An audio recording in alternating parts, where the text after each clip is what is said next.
just isn't worth talking about. Yeah. It's nothing but ego to bring up politics at work. It's more like And religion adrenaline. too. They did it for the adrenaline. Right, for the thrill. And it was ego too, because I thought I was so smart. Yeah. They're thinking that, and you're thinking that, and all you have are people with thrills. I know so many people now who lost their job arguing over politics at work. Right. Let's just say it was the other way around. And it was, they would get fired for having the other opinion. Right. I still think it would be a waste of time. It would be. After the same thing, it would be the same thing. Yeah. That's good, man. You still arguing with your family? You know, I've been so much better in the last year since coming here. I want to say, I don't want to say never, but I catch myself. Yeah. I give up.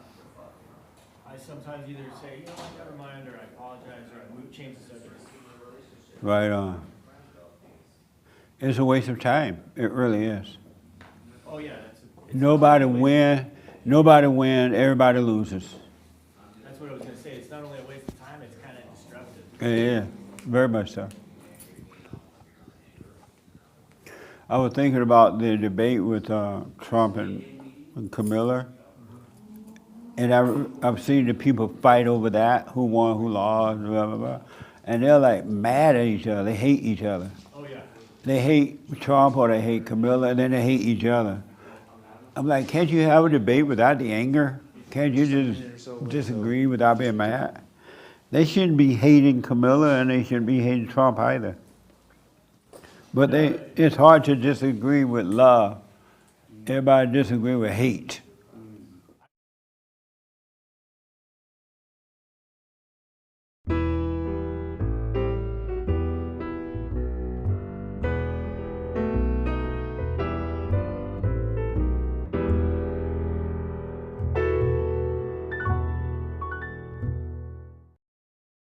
Hair now like men. Good morning. Women are wearing hair now like men. They're not shaving. Under the chest and on their legs. Is that a joke or what? That's like a money-making thing, right? No, they're really doing it. The armpit one freaks me out. What? The armpit one. The chest, the arm, and the leg freak me out. Are those women or transgender people? Good morning. Welcome to Fellowship. I am Jesse Lee Peterson. Thank you all so much for being with me. I do appreciate it. You can get involved by going to our YouTube chat line, and Hake will pass on the questions or comments to me. Hake is back. Wait a minute. Hake is back. But it wasn't for your back this time, right? That's right. It wasn't for his back this time. But he is back. Not beta back, but back. And so he'll take your questions and comments and pass them on to me. Good morning, y'all. Good morning. How's everybody? Very good. And so I was asking you about, Joel was showing me this thing this morning where online, the ladies, the females are not shaving their chests and arms, and they're trying to make it look feminine. Is that a way to be popular online now? That's not a real thing, right? They're just a way to get attention. Because people love thrills, so is it a way to draw attention? Must be, because it's new, and if they're doing it in that aspect online, and they're dependent on how many clicks they get, it seems probably the case. But they don't leave a house like that. Well, that's not necessarily true. I see it out in public now. You see what in the public? The armpit one I see a lot. You see women with hair on their arms? Oh yeah. How do you, they have on a little mini jacket or something? They might be pointing it, or when they reach for something, it's like. No, those are like online people though, right? No, these are people out in public. I've seen it recently. But it's not real. That hair looks Right. pretty real. And what's the purpose of doing that? If it's not to make money online? I think it's to annoy me. To annoy you? Yeah, stick To it, what? Exactly. Stick it to the man. How's that sticking it to the man? Because they know we don't like it. Yeah. But why don't y'all like it? I don't care if they do it or not. It's just normal women don't do that. Because it's not feminine, right? It's masculine. Does it bother you to see it? It's inherently, yes. It's just something that's not right about it. Yep. And why does it bother you though? I mean, not like I don't think about it, but when I see it, there's like a reaction. I'm like, ugh. You're like, whoa. Yeah. Yeah. And you're bothered by it? I can tell you, I went to Europe as a kid, and I was in the country of Italy, and I was in a bus, and as soon as it started rolling, the woman grabbed the rail, and I saw a big tarantula under there, you know? And I think the issue for me was that wasn't normal, because all the women Bic Razor had done their campaign, so all the women in America were shaving their armpits, so now I didn't expect that. That threw me for a loop. So when she put her arms up, did you say, arm down, I can't breathe? I was, yeah. Right. That's amazing. But okay. I just saw it this morning. Joel showed it to me. Where's Joel? Oh, he black. That's amazing. So today is a midterm test. But not really a test. You don't get an A, you don't get a B, you don't get a grade at all. So maybe I shouldn't call it a test, but it is. And so I have questions on this midterm test. The only A I ever made in my whole life in school period was when we did a test, and you just have to check true or false. I accidentally hit the right ones. And I got an A, and I told everybody in the class, I got an A. And they were stunned. And I was proud of myself, even though it was a true or false test. But anyway, before I get rolling, any questions or anything? Yes, sir. I just was thinking recently about racial profiling and like that football player in Miami, or I don't know where it was. Yeah, I think it was Florida anyway. He got pulled over, and I was thinking, do I do racial profiling? Yes. And I'm going, heck yes. You do, and for then sure. I was thinking, well, actually, I'm in the... They should name you Hitler. No, but I was thinking, I work in the restaurant business, and I looked at all the waiters, and we all do waiter profiling. Right. I mean, like all of them, like, I'll give an example, like, I worked on a shift where there was no hostess because she had called out. So all the waiters were seating tables. And I noticed that when they were seating the African-American tables, they would go, oh, not in my section. I'll give it to this other waiter. And I Don't asked... say the name of your cafe, though. What? Don't say the name. Oh, I'm not going to say it. I'm definitely not. Definitely not. Definitely everybody not. gonna go looking for you. Oh, now. no. I won't say it. I won't say it. Sorry. Definitely not say it. Wow. Anyway, so I was looking at all the waiters, and they're all doing this waiter profiling. And I asked one of the waiters, like, why don't you like serving African Americans? And I'm going, well, let's be honest. They tip 8 to 10%, and they always complain. So that's why I don't want the table. And then I asked him, what else do you do? What else? He goes, the Latinos, I don't like serving them either. And I goes, why? I goes, they always tip 10% and never complain. I said, so they're the opposite of, the African Americans. I said, yeah. And goes, everybody else is good, right? And I was like, oh my gosh. And then I was thinking the exact same thing. And I was looking at all the servers that have been there like 10 plus years, and I'm going, waiter profiling. I'm going, my goodness, we all do it. So it's like the cops are racial profiling, but the waiters do profiling that way with African Americans and Latinos, and then everybody else is good. Nice. Just a heads up. Okay. Thanks for the heads up. But that's been going on forever because black people don't normally tip well, and I don't tip. I tip a little bit. That's my case. But and Do you tip? Are you a happy tipper? I do tip, Jesse. It depends on my service, though. If I don't get good service, and I don't complain much, but I will But leave you do complain. not only if it's warranted. If it's warranted, I will complain. All right, but you don't tip much. If I get good service, I will tip well. You- Over more than Instead of 10%. $1, you tip $2. I try to give about 15, 20%. Oh. Yeah, I think I don't know if I fit that You profile. black, by the way. Are you a good tipper? Oh, yes. Oh, hold on. And Absolutely. how did you turn out to be a good tipper? No other black people are. What happened? Well, my dad is a big tipper. He taught me to tip. Oh, okay. Yeah. Amazing. I am not a good tipper. And then they put on the thing how much you should tip. Don't they say it's like 20%? I get mad. I'm like, who's gonna tell me how much to tip?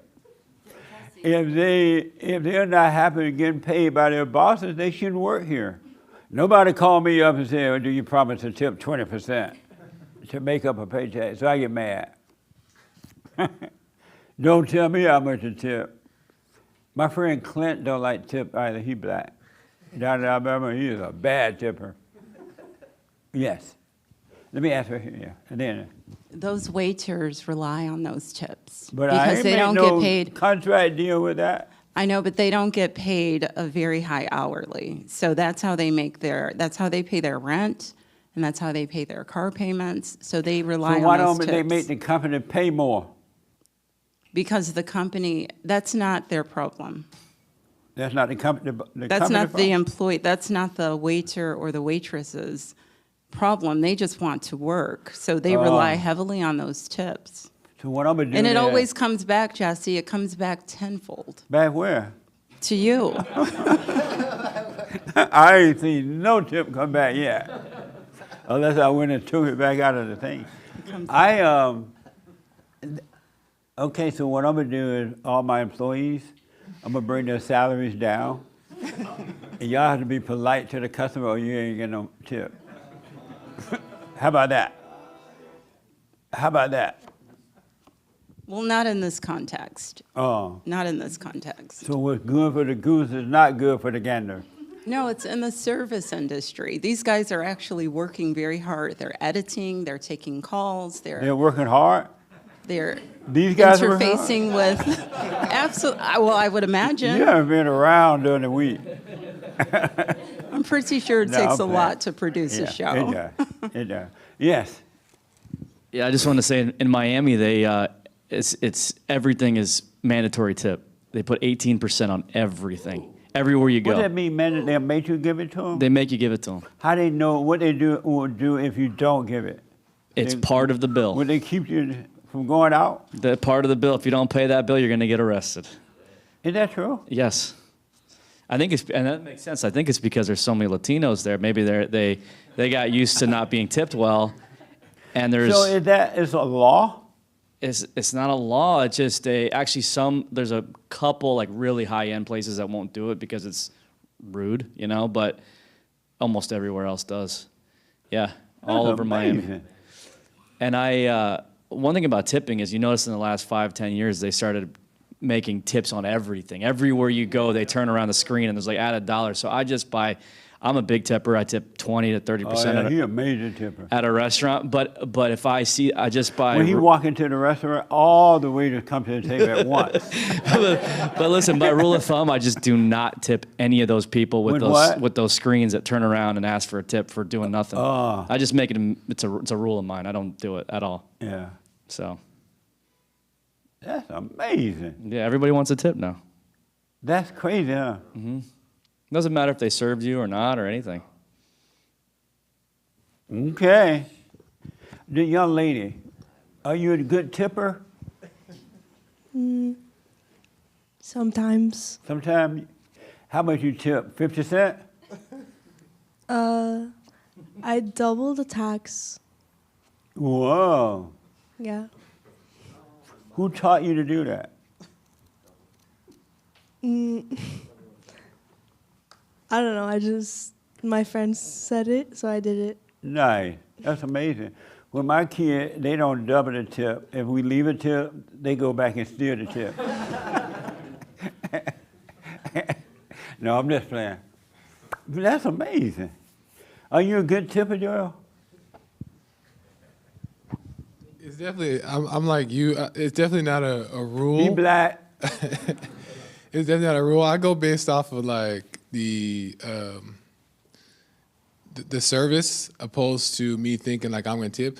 But I also don't like when they tell me what I need to tip. I don't like. I don't that like that either. at all. Yeah, but he's right though. But even in LA, it's Colin? him. Yeah. Colin. Yeah. I'm not gonna say what's his name because you're gonna hold on to that one for.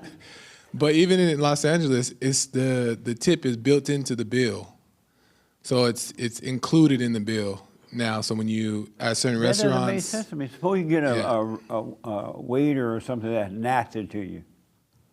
Attitude and don't want to bring you some extra cornbread. And, do you It's still in have to there. tip that person the same amount? it's just included in the bill. That's why the service has gotten worse. Oh, that's why service got worse? Because they're going to get the tip either way no matter what? Yeah.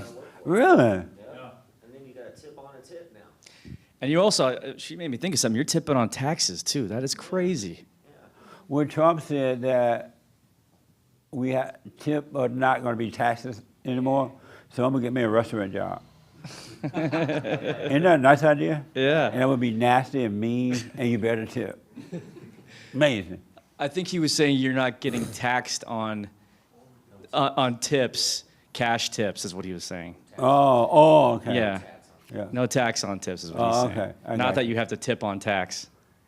Oh, okay. Wait a minute. Is it normal? One last question, then I move on. Right here. Is it well known and normal that when black people go to cafes and things, everybody kind of know they're not going to tip well and they're going to have an attitude, so the waiter kind of, Yes. that's known, huh? Yes. Yeah, whoever mentioned that, that's a given. It's been like that for a while now. And what do you think about that? I think it's unfortunate because, I really have a lot of respect for people who work in the service industry. And like I said before, I take it seriously now. I understand what Colin was saying about, you go to, buy a whatever, and then someone turns around and wants a tip based on doing zero. I don't agree with that. But in terms of someone who's providing an actual service and it's, labor intensive, I don't take that lightly. And my husband, is a big tipper as well. So, I have people who have kind of paved the way for me to keep that, Right. top of mind when I'm dealing with someone who is in the service industry. Wow. I am not I have to honestly tell y'all, I have an issue with tips. But if somebody's nice to me and they bring the food to do, I would tip $1 or $2. What? Jesse, you can do better. You can? You can do better than that. Better than $1 or $2? I think so. I remember once I went out to dinner with a bunch of folks, and when it came to tip, I was so happy with my little $1 tip. And then they pulled out their tips. I'm like, what the hell? They looked at me like I was cheap. Okay, I'm gonna work on tips Yeah. a little bit. Anyway, not homework, a test. Who's here for the first time? Oh, okay, nice. First time. You happen to show up the day that we have the test. Isn't that amazing? It's amazing. What's your first name? Sophia, Welcome, Sophia. thank you. You showed up right in midterm. And you didn't even do the homework. Who are you? I don't know. I'm sorry? I don't know. What does that mean? I don't know how to answer that question. And why not? Who am I? I don't know. I can't hear you. I don't know. Before today, you didn't know how to. Did you know you didn't know how to answer that question? Well, I've heard you say that question before, Oh, and so all the other answers weren't the right ones. So I don't know. they're not the right one. How do you know they're not the right one? Because you keep asking the same question to them. Just because I'm black and slow. Okay. Francisco, who are you? Person, living being, man of God. I'm discovering more and more who So I you am. said person, what else? A living being, a living human And being. you said a man of God. Man of God. And what else? That's about it. That's about it. Yeah. Yep. In the brown shirt. Who are you? I'm an Aquarius. No, I don't know.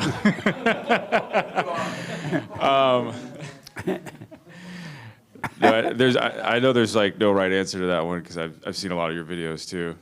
But I guess just a collection of demons that I'm trying to ignore, and then just the Word of God that I try to let flow through me. So you are what, Aries? I was Aquarius. I was joking, but yeah. And then you are what else? A collective of demons, you say? Well, just like the thoughts that aren't practical, you know. I don't think that's who I am, but that's just like, you know, I guess a part of me or a part of everybody. I don't know. Not that not all my thoughts are evil or anything like that, but just like, you know. Yeah, I'm not sure how to answer that either, without just saying what I do. And so you said not all your thoughts are evil? No, almost none of them are, or in my opinion. So you have some good thoughts? Yeah. Excuse me. And what's a good thought? I guess, well, I'm a musician, so creative thoughts. I like to think about music and artists and bands and stuff like that. That's movies, you know, that kind of thing. My family, you know, my girlfriend. You like think about your girlfriend? Actually, I'm with her all the time, so I don't really have to. What? I'm with her pretty much every second of every day. So. Are you with her right now? No, this is nice. So are you thinking about? Okay. All right. Who are you? I don't know. I thought I knew, but I'm finding out I don't know. I thought I was a decent person and all that, but I don't know anymore. You thought you were decent? I kind of did. Half of me. Your mind really had you going. But go ahead. That's all I got. I don't know who I am. Okay. Amazing.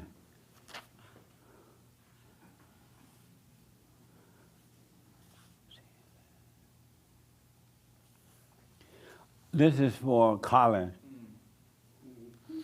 Do thoughts ever go away? Do they ever go away? Well, I thought they did when you woke up, but then you told me last week that they don't. You were not here last week. I mean, 2 weeks ago that they don't. And so do thoughts ever go away? No. And why do you say no? Why are you saying no now? Because I trust what you say is true. Okay. It seems like you become less identified with them, and that's been my experience. They don't go away though. Oh, okay. Yeah. The young man right here with the white hat. Do thoughts ever go away? When you die. How do you know that? You died? What No, the- not yet. So how do you know they go away when you die? Well, if you could die of the ego as well, they just pass. Which death are you talking about?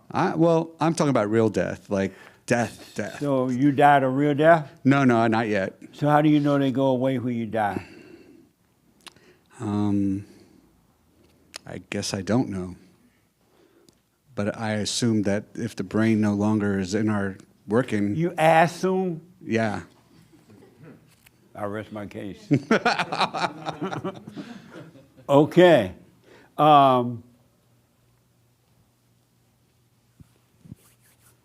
The young man here. Yes. Who are you? A sinner saved by grace. What? A sinner saved by grace. And what is that? That means that I've been saved by Jesus Christ. Is that the same grace that saved Joel? Who? Yes. It's the same one? If it believes in the same God I believe in, Oh. yes. And so you're a sinner that's been saved by grace. Yes. That's who you are? Yes. And what does that mean? That means Are that you joking or are you serious? I'm serious. Oh, okay. What does that mean? That means that I still live in a sinful body and I'm subject to the sins of this body, but I've been saved by Jesus Christ and he gave me eternal life. And how you know you've been saved? Because he By gave me Jesus. Did you say by Jesus? Yes. How do you know you've been saved by Jesus if you still have sin in your body? I'm always going to have sin in my body until I get a new body. And when is that going to happen? After I die. Oh, and you're going to wait resurrected. around for that, huh? And so, does God say you can be free right now, or does he say you have to wait until you die? He can give you victory over sin and grace to overcome sin.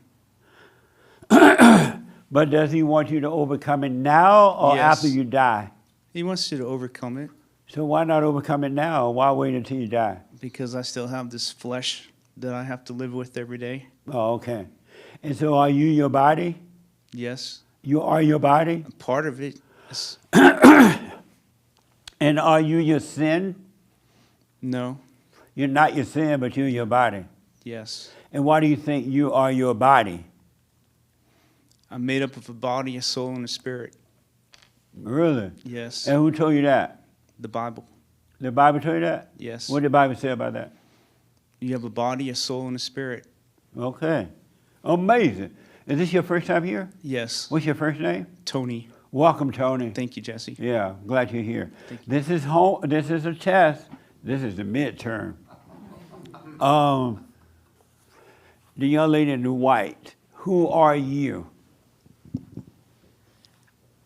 I used to think I was an amazing mom, an amazing wife, an amazing everything. And just recently, I don't want to be any of those things. It's really hard to live up to that. So I've just thrown my hands up and let go of all these thoughts that I had and just let go.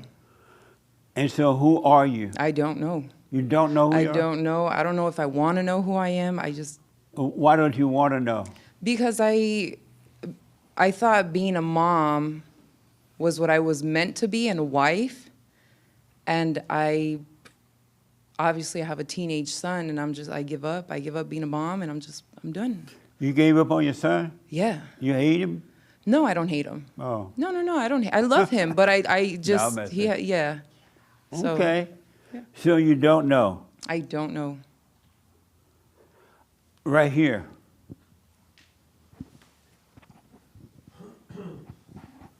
Do thoughts go away? It's possible they go away. I haven't experienced that. And so do thoughts go away? Nick, turn it off for me. My thoughts haven't gone away at all. And do thoughts go away?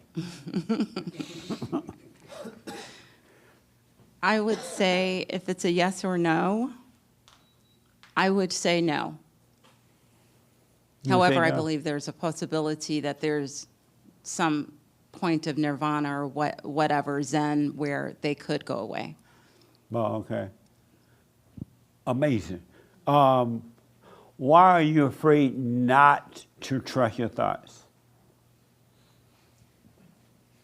I was the oddball out when you broached this question last week, and I still am. I'm not afraid to not trust my thoughts, as far as I know. I'm afraid to trust my thoughts. I've tested it out, and all thoughts truly are all lies all the time. And I've experienced that in believing the thoughts. So in this pivot that I've done as I'm overcoming, I've learned that my thoughts are very oppressive, even the good ones. So I'm afraid to trust my thoughts. I'm not afraid not to trust my thoughts. I try to stay away from trusting my thoughts. And so you never, ever, ever trust thoughts at all? I mean, I question every thought. I mean, the practical thoughts, of course I trust those, but in terms of decision making and, the thoughts that require this deep thinking, so to speak, I don't. I mean, I really don't. I do my best to stay present, and as I said, I've experienced what happens when I do trust the thoughts, including the good ones, and it has not boded well for me. And so do you ever, ever, ever, ever trust thoughts?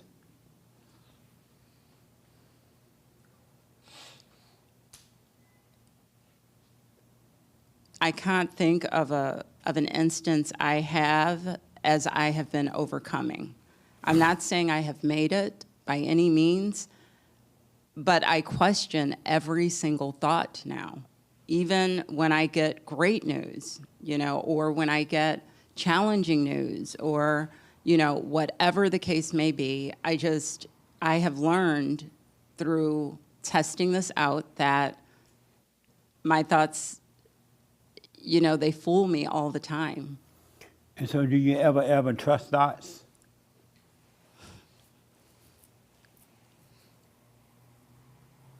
It's so quiet in here, I can hear a pin fall, drop. I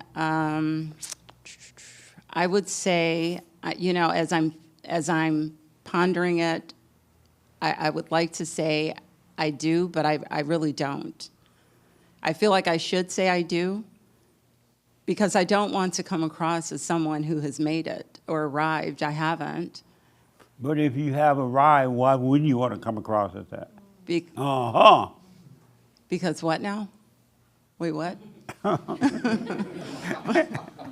You said you don't want to come across as you have arrived and you made it to heaven, so you don't want to say.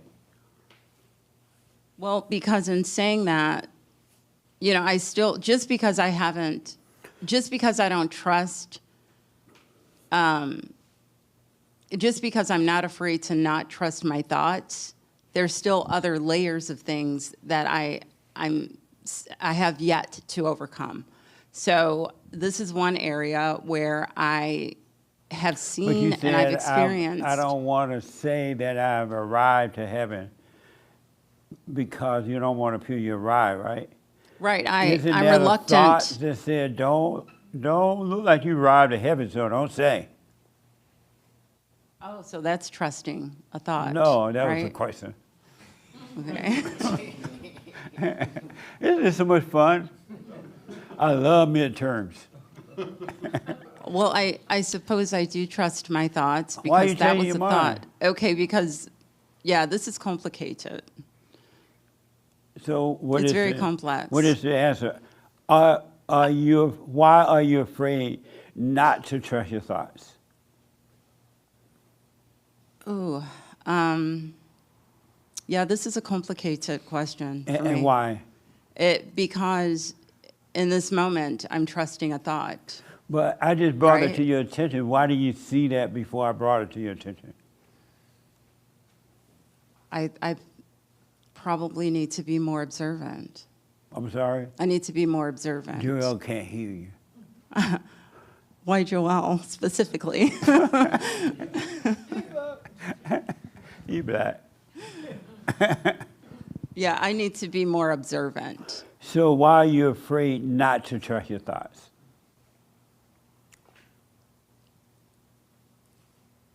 I'm afraid not to trust my thoughts because then I would be, probably because I feel like I would be wrong. You would be wrong not to trust them? I would be wrong in that, you know, just like what I said before about, okay, just to keep it simple, I wouldn't be right. I would be wrong. And I probably want to be right. And trusting, I don't know. Now I'm confusing myself. I feel like I'm talking in circles. You say you probably would be wrong if what? If I didn't trust my thoughts,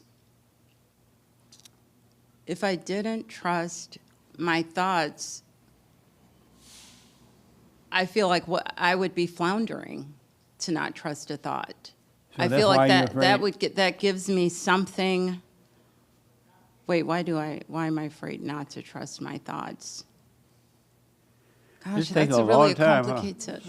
Don't go to sleep. No, It's I'm very messing- no. complex. Yeah, I don't I'm mind. messing. Oh, well, please, I can take a joke. Yeah. I love joking. You know, I'm going to have to pass the mic on right now. Why? It's Why very. are you sweating? I know. I'm sweating. Yeah, it's complex. I need to really dig deeper with this question. Oh, okay. Yeah. All right. Right behind you. Why are you afraid not to trust your thoughts? Because I would be scared of failing. My Okay. thoughts feel safe and feel like if I trust them all the time, which I have been doing, they got me nowhere. And so you have been trusting them, they got you nowhere. Yeah, And you're afraid not to trust them because you may fail. correct. You want a joint? 'Cause Sure, you're you got right. one?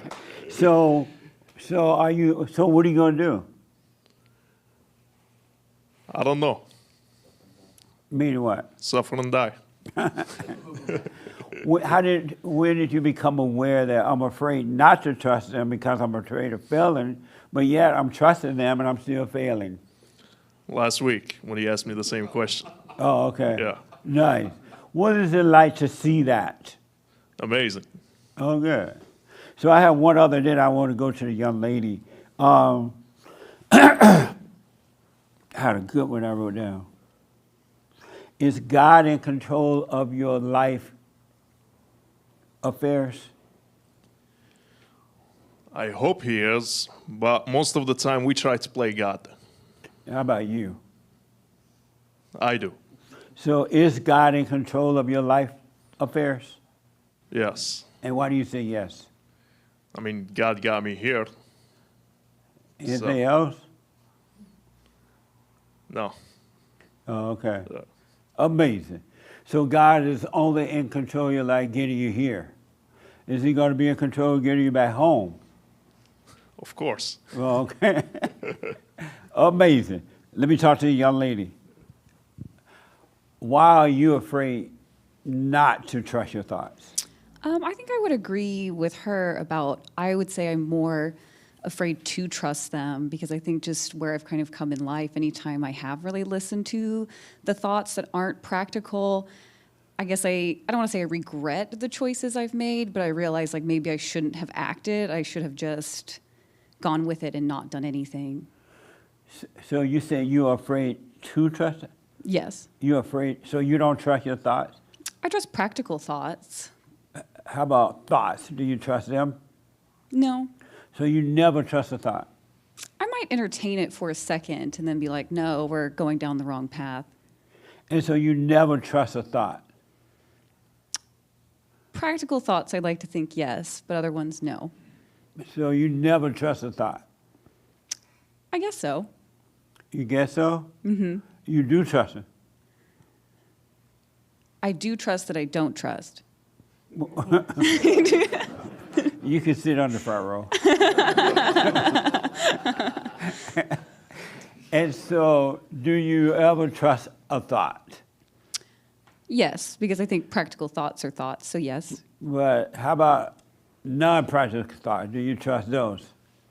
No. You never trust them? That's correct. You never trust them? At this point, yes. No. Do you ever trust thoughts? Yes. So then, why do you say you're afraid to trust them if you trust them?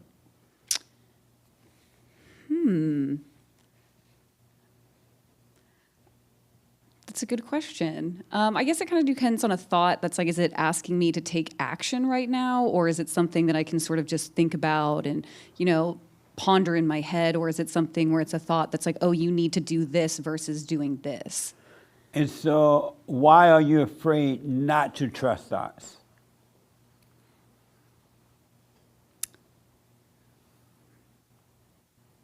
I'm not sure.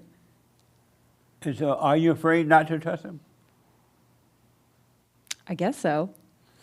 So you are afraid not to trust them? Perhaps. Yes or no? Perhaps is a big word. I think yes. On the whole, I'm just afraid to trust thoughts. Are you afraid not to trust them or to trust them? Both. So you're afraid not to trust thought and to trust them? I guess that's what I'm saying. What? Yes. What? I think I need to pass the mic off as well, starting to sweat, just. And this needs to be true or false, then I might stand a chance. So did you think about the assignment? I did not. Why you're afraid not to trust your thoughts? I didn't. I missed the question. I missed the tail end of the recording. So I'm sorry? I missed the tail end of last week's recording because I wasn't you were here. not here? That's correct. Oh, this is your first time here? No, I've been coming off and on for a couple years. Right. And so one more time and then I'll move on. Why are you afraid not to trust your thoughts? Because I think the thoughts aren't real most of the time. So why do you trust them then? I try not to. But why do you? I guess that's just where I am in life. I'm sorry? I guess it's just where I am in life right now. Oh, okay. What would happen if you didn't trust them? If I did not trust the thoughts? Yeah. If you never trust another thought, what would happen to you? I guess I would just be totally present all the time. Oh, okay. Amazing. The young man behind you. I saw your hand, right? Yeah. Why are you afraid not to trust your thought? I don't know if it's a trust or not to trust. I'm aware that they're always going to be there. I'm learning not to react to them. Why are you afraid not to trust your thought?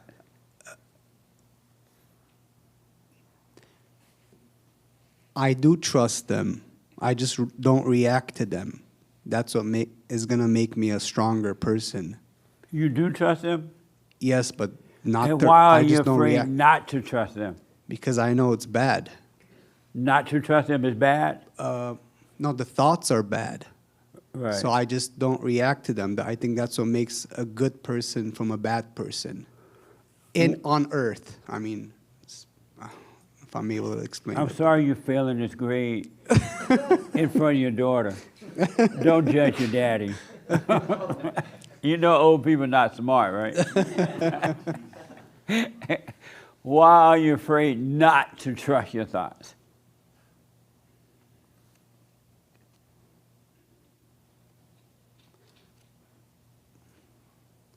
Because all thoughts are bad or negative, or I just don't react to them. But I know they're always going to be there. And how do you know that they're always going to be there? Because we're human on earth still. Oh. That's amazing. And that's you what heard we're Colin say that, right? I didn't. How about the thought they don't ever leave? Oh. Or something like that. So why are you afraid not to trust them?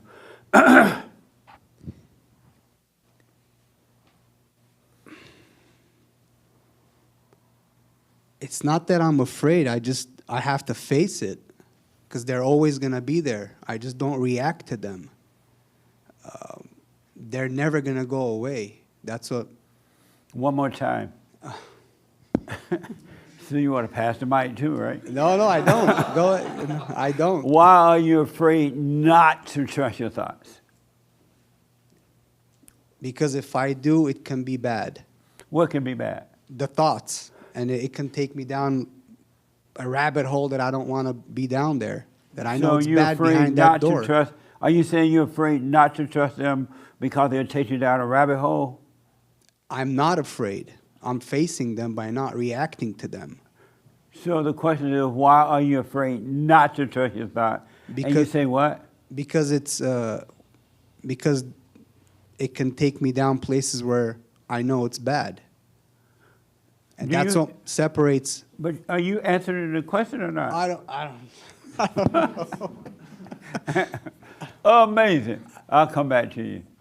Let me check off F for that one. You embarrassed for your father? Are you afraid not to trust your thoughts?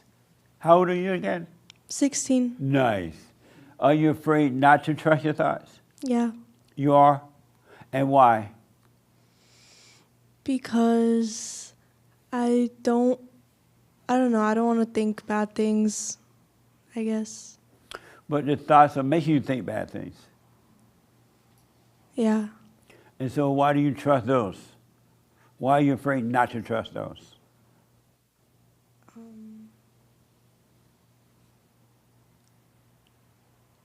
I don't know, because what if I'm wrong? What if you're wrong?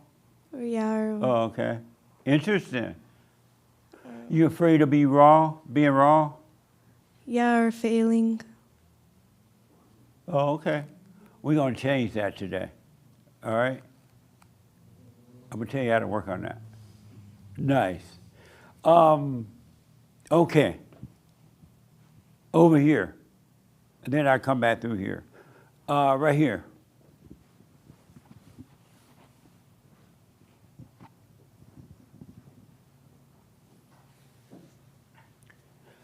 Hold the mic for a minute. I got to, because this question came from you. That's why I got to ask you about this question. All right? Is seeing thoughts the same as feeling thoughts? I mean, yeah, is seeing thoughts the same as feeling thoughts? No. They're not, and why do you say no? Well, I can see a thought and just watch the thought pass if I'm present without any feeling attached. If I'm not present and I see the thought, I could have a feeling associated with the thought. So I think it's contingent upon being present, whether there's a feeling associated with it. So I'd say no, it isn't the same. What do you say to that, Colin?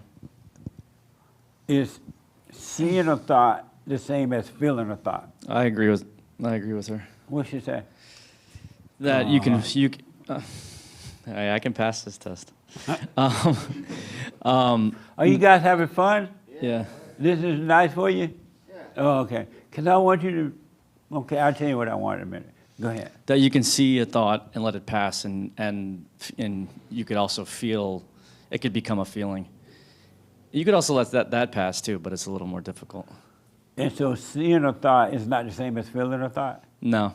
Oh, okay. Yeah. All right. I'll come back to you. Why are you afraid not to trust your thoughts? Because I want to be able to feel my ego. I want the thrills, that's why. And so you're afraid not to trust your thoughts because you want the thrill? Yes. And why do you want the thrill? Because I'm caught up in my thoughts and my ego. And I feel the absence of that would be death. But, I mean, that's what I should want. But, yeah, I want to be able to have that roller coaster ride. And so you're afraid not to trust your thought because you love the thrill of the ego? Yes. And you don't want to let that go, you say? I must know. At times I don't know. Oh, okay. Amazing. Do thoughts ever go away completely? No. And why you say no? I think if we're in, I hate this cliche, but when we're in the flesh, I think the thoughts are going to always come. Yeah, I think they're going to always come. You just need to be aware of them. As long as we're in the flesh. So you believe that because you're in the body, thoughts going to always come? Yes. Oh, okay. Amazing. All right. Ami, why are you afraid not to trust your thoughts? I'm afraid not to trust my thoughts. I think mostly because I don't trust myself to act without them. You don't trust yourself to act without the thoughts? Yeah, like I have this belief that I need those thoughts to tell me what to do. I don't trust that I'll just do right. Like I have this kind of baseline assumption that the thoughts are right. And I don't trust that I'll do right without those thoughts. Amazing. And when you trust those thoughts, do you do right? Not really. I'm sorry?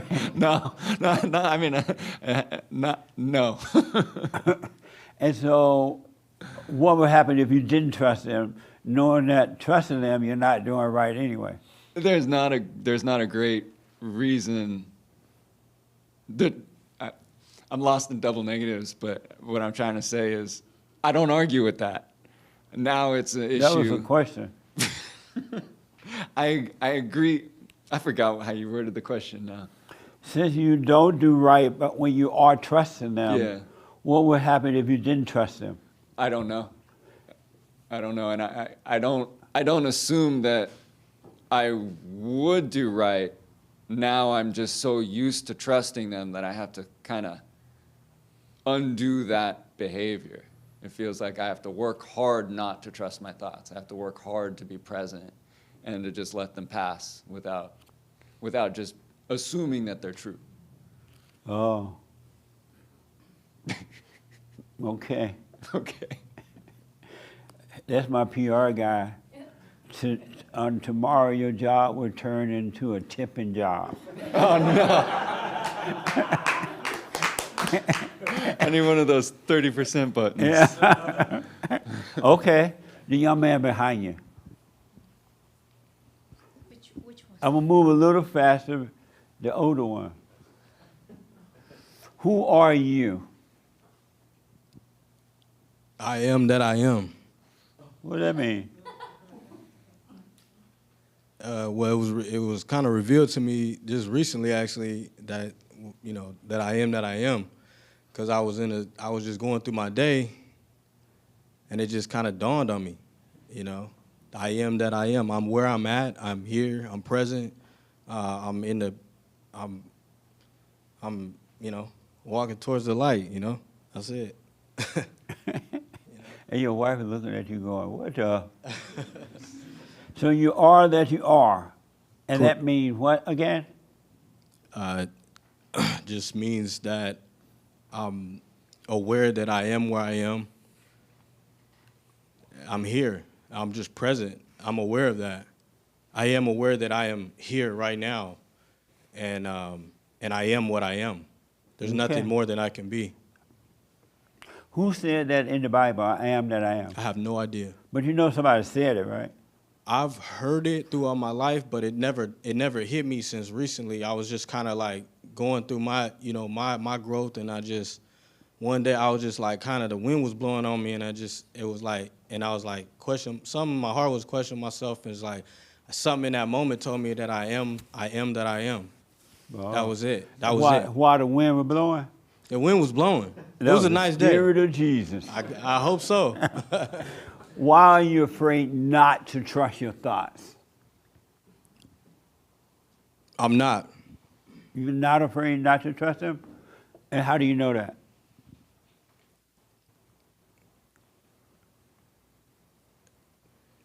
Because why I'm not afraid. I just, oh man, it's hard to put into words. I just, not afraid. I mean, you know, there's nothing I can do about thoughts, right? I mean, they're there. Do I know if they're gonna go away? I don't know. You know what I'm saying? Like, I don't know. But that's a little hard to say. I don't know. I'm sorry? Can you rephrase? Can you ask me the question again? I kind of lost my thought. What would happen if you didn't trust your thoughts? All would be well. What? All would be well. Meaning what? Meaning that I wouldn't be lost in my imagination. So then why don't you, if you believe that, why don't you stop trusting them, period? I don't know. It's kind of where I'm at, and I'm there. I see it, but it's about just fully adopting it, fully making it, you know. Okay. Yeah. Amazing. The young lady then, why are you afraid not to trust your thoughts? Because I lost control. You lose control? Yeah. Of what? Of my work, my life, what I'm gonna do next. So I do see myself following the thoughts. Yeah. So if you didn't trust them, you would lose control of your life? Yeah. And do you have control of your life? And then turns out I didn't. I'm sorry? It turns out I didn't. Even though I trust the thoughts, but I'm still living, I'm still working, everything is normal. And do you have control of your life? No. And so trusting your thought is not helping you to have control of your life? No. So why do you trust them? What would happen if you didn't trust them? Since you don't have control by trusting them, There's what so would many happen questions, if you Jesse. didn't trust? So what? One at a time. What was the first one? I was smoking pot on the way, so she probably got contact. No. You said that you do, the reason you are afraid not to trust your thoughts because you have control of your life, right? I want to control You want to control your life. Yes. But in trusting them, you don't have control of your life, right? I don't. And what would happen if you stop trusting them? And now I stop because I see that turns out like when I trust the thoughts, it's not helping me. It's not taking me that directions what the thoughts were telling me. So it turns out that I was doing something else. Like God gave me the peace, like focus what I have to do that day. So now you don't trust your thought? Today, no, but I did trust. So you just stopped right now this morning? I think 2-3 days ago. Oh, you did? Stop having thoughts 2-3 days ago? The thought is still coming, but I don't trust it. And how do you know you don't trust them? Because I know in the past that when I trust the thought, it's not giving me control of my life. And the thought was telling me, oh, you're going to apply this job, you're going to make $150K a year. So when I did look at the job descriptions, like, I will not qualify. So I say, why would I trust the thoughts telling me I can make over $150K a year? Oh, So okay. then I bring me back to reality that I just focus to do what I can do on my job right now, my current positions. Amazing. Yeah. Okay. Let me talk. Is that your son? Stepson. Stepson. How old are you? 14. 14. Speak into the mic for me. 14. And why are you afraid not to trust your thoughts?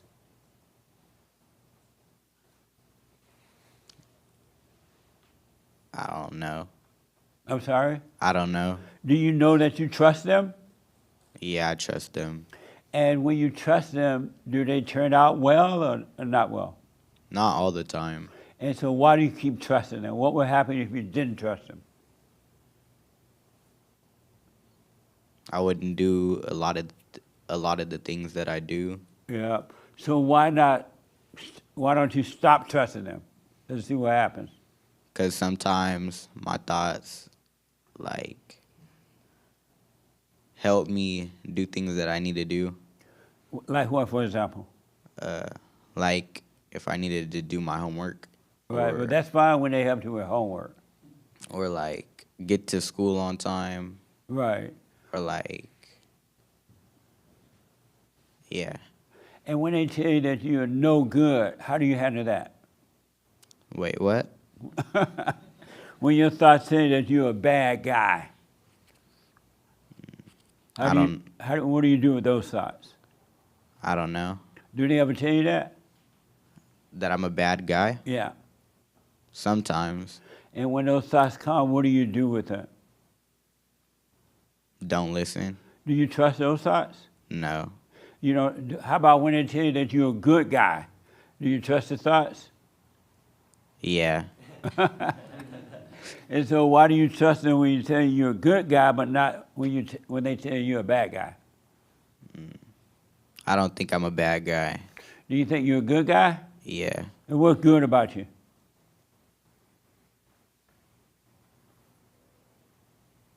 I don't know. I didn't think so. Do you have anger? Sometimes. You do? And what can get you angry?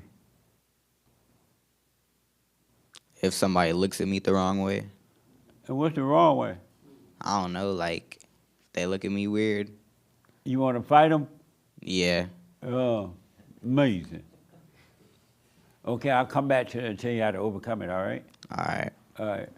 All right. Right here in the white shirt. And I'm going to move a little faster. I can't believe the time. This homework, this test is almost over. Is God in control of the affairs of your life?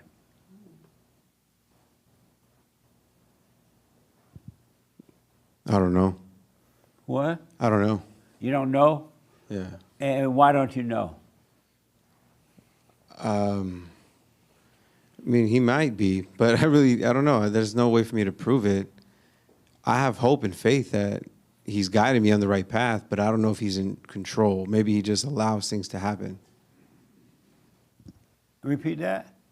I have faith and hope that he does guide my path, but I don't know if he's in control of the daily affairs that happen. So is it possible that he could be in control and you not know it?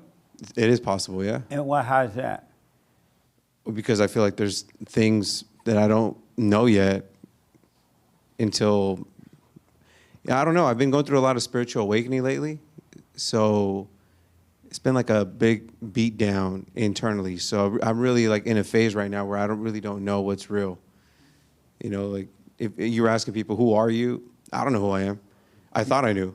I have an idea of who I think I am, but I don't. Who do you think you are? Who do you think? A nice guy, on time, works hard, good dad, and all this good stuff. Oh. But that's not really reality. You know, last night we had a conversation with some really good friends, and you know, I was opening up about some stuff, and they told me like, yeah, like a lot of the problem is on you. Like I'm at fault, and I didn't really think about it in that sense. So I thought I was doing all things the right way because that's what the thoughts told me. And it turns out I was at fault. So with that logic, I don't know if God's in control because a lot of that was my choice. And maybe God is guiding me to learn that about myself to overcome. But I don't know. I'm in a weird limbo phase right now. You tripping right now? Tripping hard. You're tripping. And so what phase are you in right now?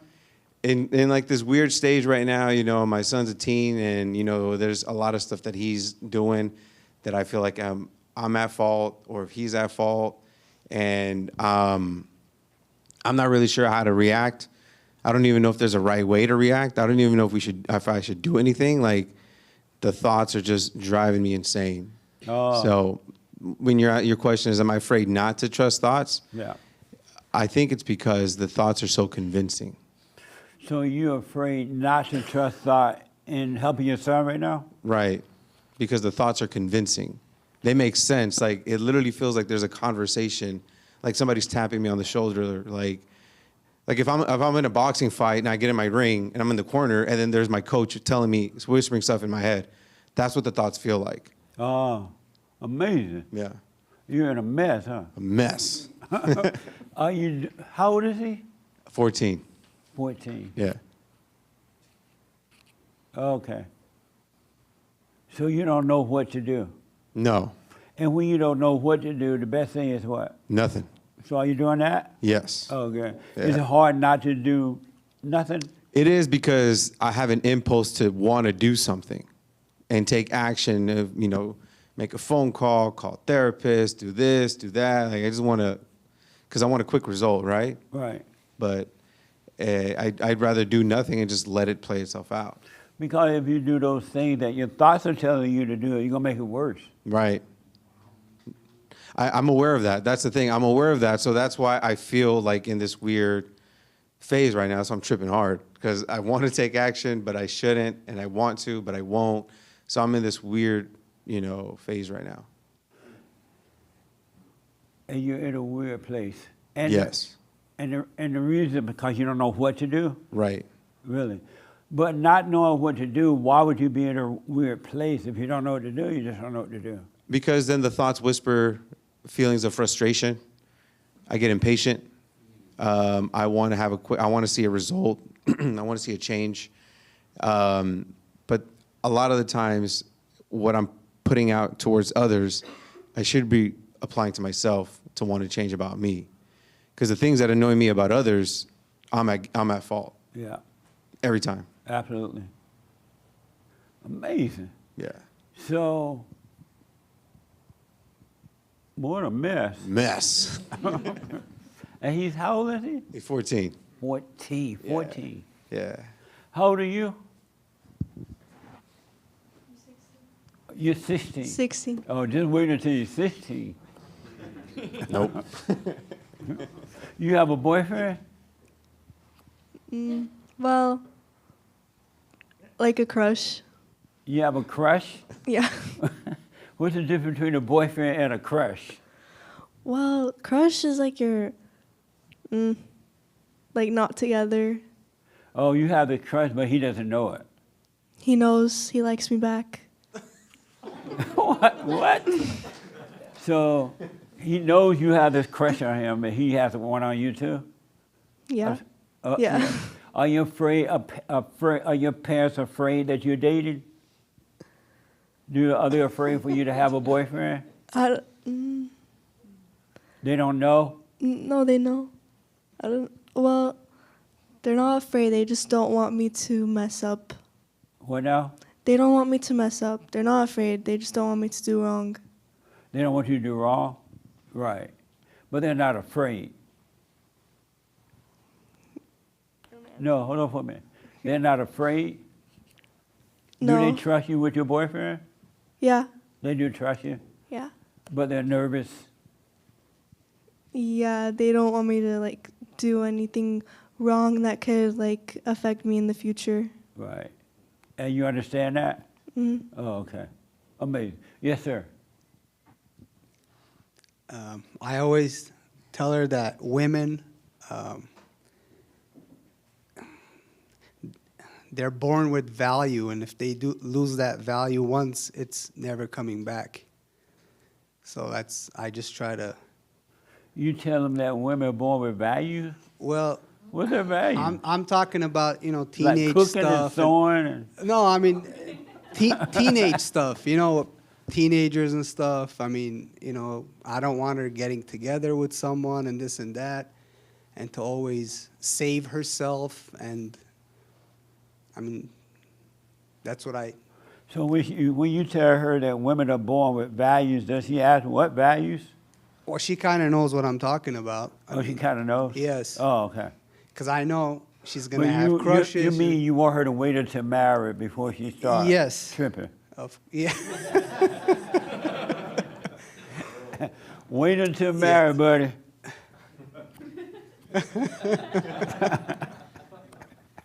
That's the only thing you're concerned about? Well, no. I mean. She can't do anything else wrong. I guess she can get high. Well, no, I obviously teach her a lot of stuff. Do you get high? No. Definitely. Oh, you don't? not. Good. No. You get high? Oh, good. Both said no, folks. All right, let me move a little faster. So what I suggest, if you don't know what to do, Because if you listen to those thoughts, you're going to always make the wrong decision. And you're going to regret it. And you're going to make it worse. You know what I mean? Yeah. So you got to relax. I mean, okay, right here. And then wow, look at this time. Why are you afraid not to trust your thoughts?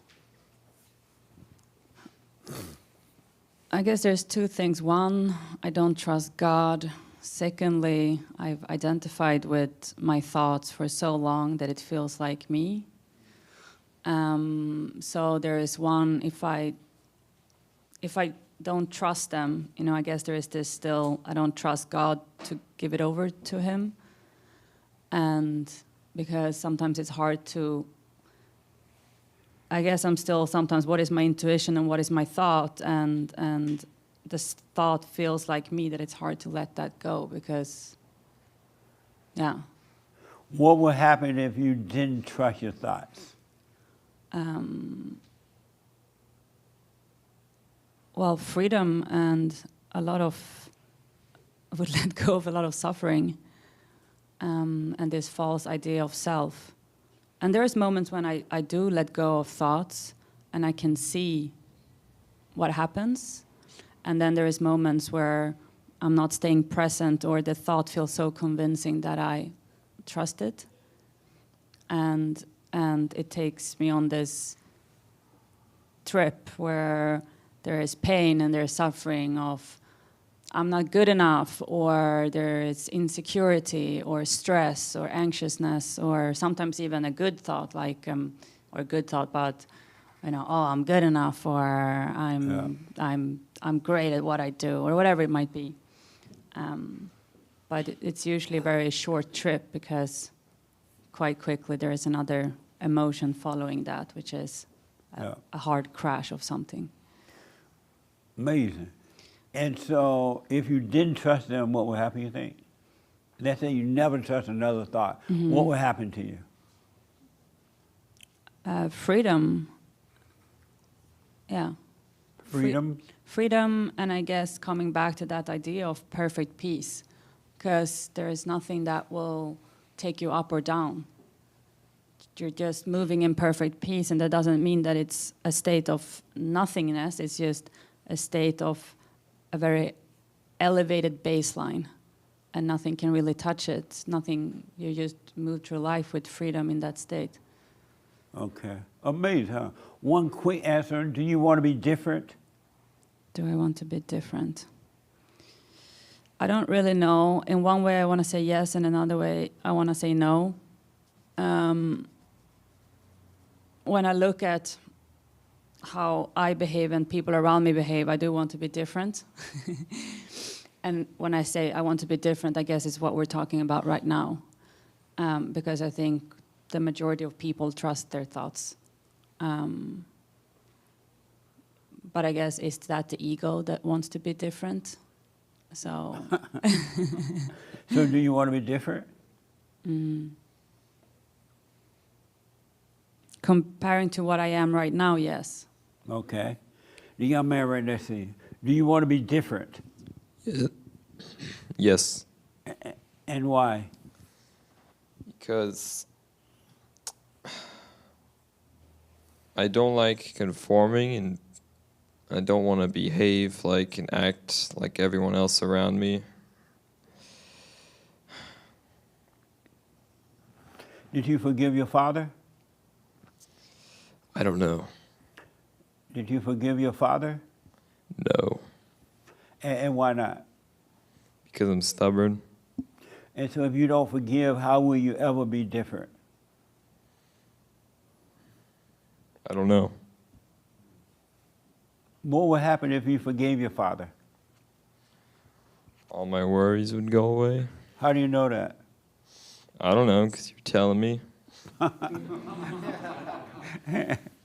And so you're just going to hold on to this anger and be miserable? Yep. Oh, you are? So you don't want to be different then? You want to be like everybody else? Well, in that sense, I guess, yeah. Oh.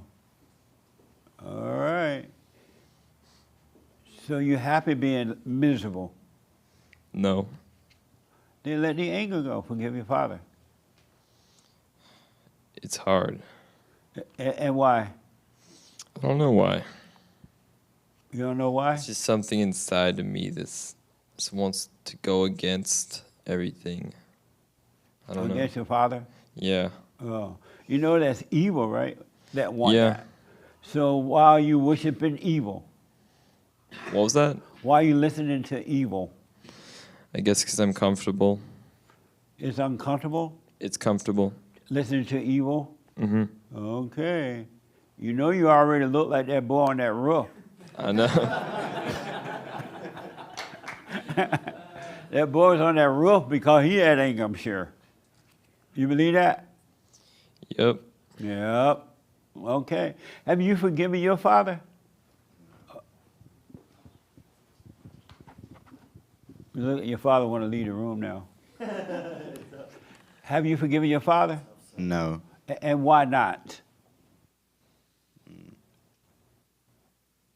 I don't know. Why do you?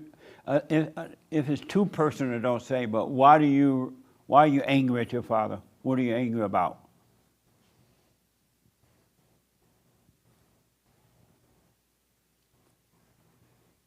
Things that have happened in the past. And have you talked to him about it? No. And why not?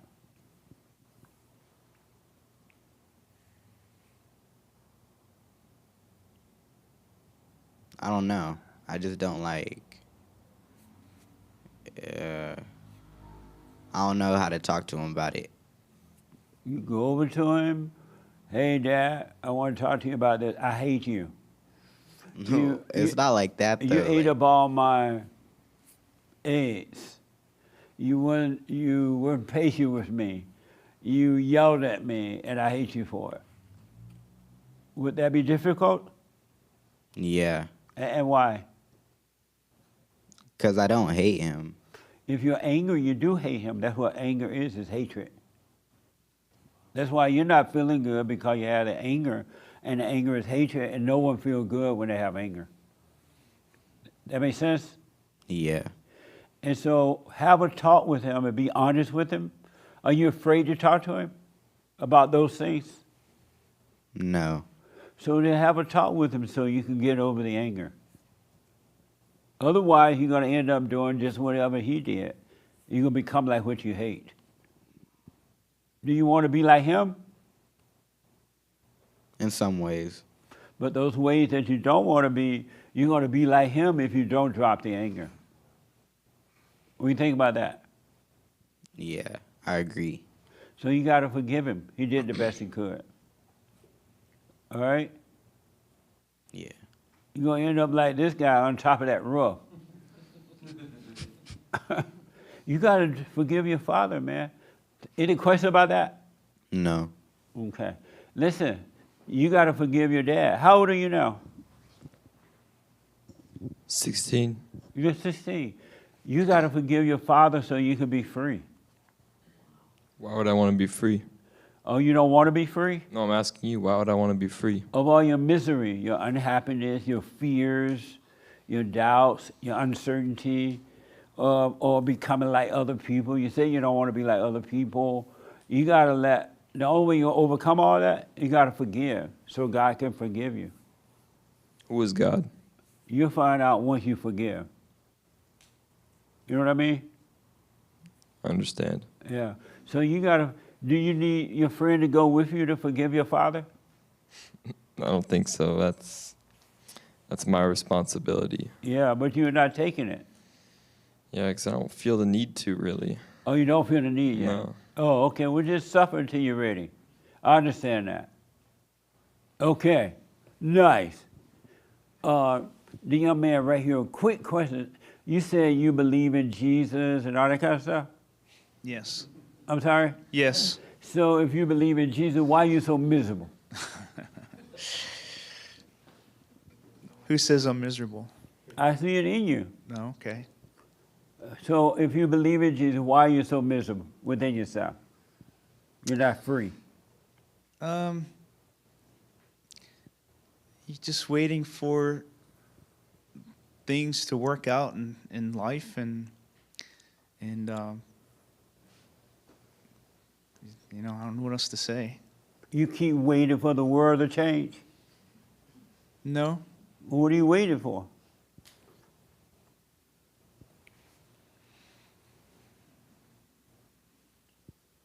Trying to get keep control of my thoughts. waiting. What? Trying to get control of my thoughts. Trying to get I'm just control of- learning about what you teach about thoughts. I just learned about the silent prayer a couple of weeks ago. Are you doing it? Sometimes. Trying to make it a habit. So you say that you're waiting for your life to work out? Did you say that? Well, there's things like in my life mostly revolving around my daughters coming back to me. Like you teach that the mom will turn the kids against the father, but in the future they'll start to come back. Right. And so I have 2 adopted daughters, 1 biological. 1 adopted daughter has come back. My biological daughter, I can sense that she's in the process of coming back. Right. And the other one has not. So, and I'm going to see them all next month at a wedding in North Carolina. So I think God's just teaching me through you about forgiveness and the thoughts and how he'll work things out. So that's where I'm at. Oh, okay. So let me tell you this. I want you to know that things are already worked out. But because you thought you don't know it. Mm-hmm. You're waiting on something to happen that has already happened. Why not just drop the thoughts and start waiting? That's why I'm here. Oh, okay. To learn this. No. Well, make sure you do the silent prayer and stay with it. Okay. You forgave your mother? Yes. And how did that go? Good. A Oh, long yeah? time ago. I'm sorry? That happened a long time ago. Oh, okay. You told her Yes. that you forgive her? Yeah. Oh, okay. Yeah. Well, stay with the prayer, all right? Yes, I will. And don't be waiting for things to work out. They already worked out. Amen. They really are. I promise you that. But you got to stay out of here. Mm-hmm. Okay? Yes. All right. Yes, sir. So I've noticed a lot of people and myself, we have the similar circumstance. Everybody got the same We resent problem. our parents. They put all this bad stuff in us that they didn't even try to put in us. Yeah. We resent them, and we realize we're just like them, and then that's what we're able to forgive them.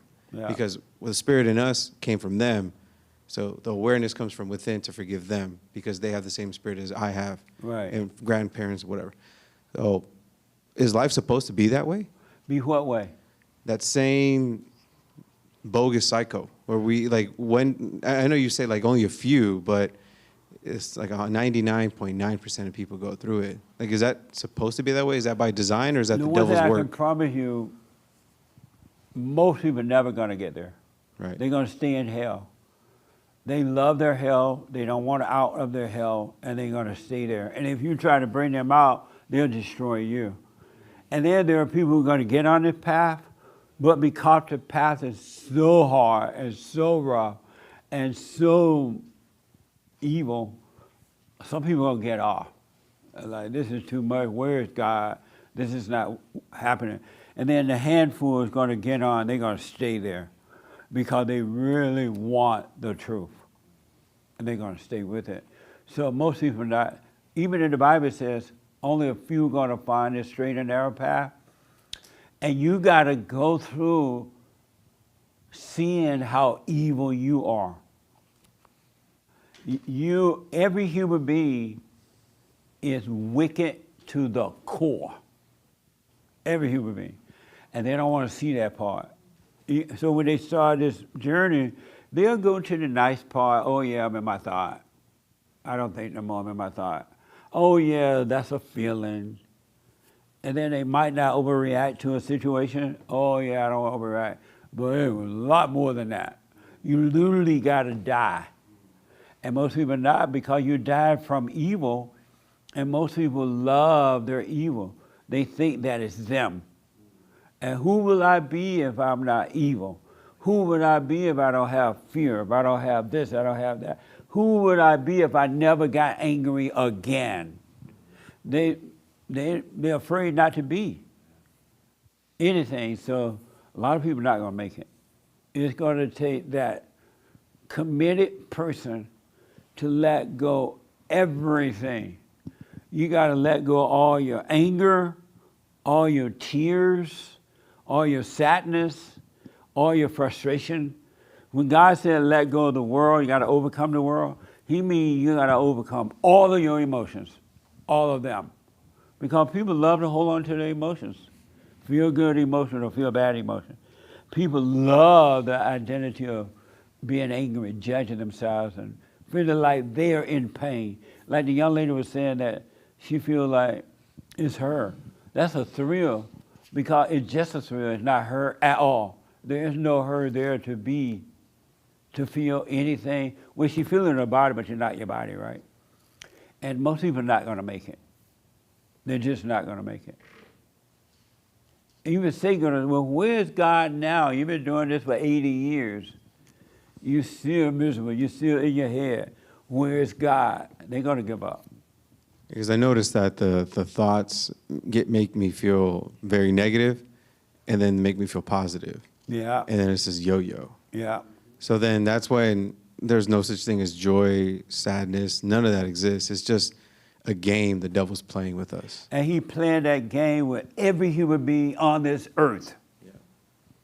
Yeah. And reading the Bible ain't going to change you. Accepting Jesus ain't going to do it. Being nice, feeding the homeless, not going to do it. Getting married, not going to do it. You got to, that's the assignment for this week. Let me find out about the assignment. Hold that thought, right? Yes, sir. Why are you afraid not to trust your thought? Habit. I'm sorry? Habit. Meaning what? That I've been doing that my entire life, and now all of a sudden, I might be aware that that's not optimal, or that it didn't do me any favors. It's still a habit now, so I'm now at the point where I'm aware that these things are not what I should be doing. And I have better days than others. But then out of nowhere, I'll just fall victim to my thoughts. Right when I think I've... Yeah. What would happen if you just stopped trusting them? Never trusted them again? I'd be there. You'd be where? Where I would want to be. Yeah. Why not do it then? Okay, I'm going to do it right now. What? You going to do it right why now? Why not do it? Bam, I did it. You really can do it right now. I know, I did it. I just did it. So you're never going to trust again? Let's talk next week. All right. Nice. Colin, did I see your hair? So as I'm starting to see the the evil in me, the wickedness, the lack of love, yeah, and that in other people too. I was wondering this week. I was like, should I be concerned that I'm rejecting love? Is there no love in the world? There's no love in the world. Okay, because I'm noticing myself being more callous with like family members, cutting them off. I'm just like, there's no love here. There's no love, kind of thing. Like, really, I am. Yeah. I'm not joking. It's like, so, okay. Yeah. So you're cutting them off? That's just an example, right? But I'm just saying that I notice that there is no love in me, and there's no love, and then I started to think like, I don't want to reject the idea of love and somehow cut myself off from that. What do you mean you reject the idea of love? That there's no love, to start to believe that there's no love in the world at all. And why don't you want to believe that? Why don't you want to see that? I'm like afraid it's like going to condemn me to hell or something. But you're already in hell believing that there is love.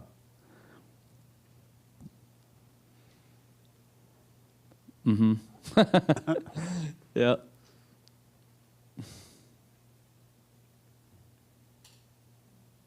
We're looking at each other now. For the audience.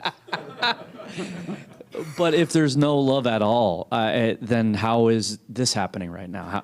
So you're afraid that knowing that there is no love, you believe that nobody's going to love you?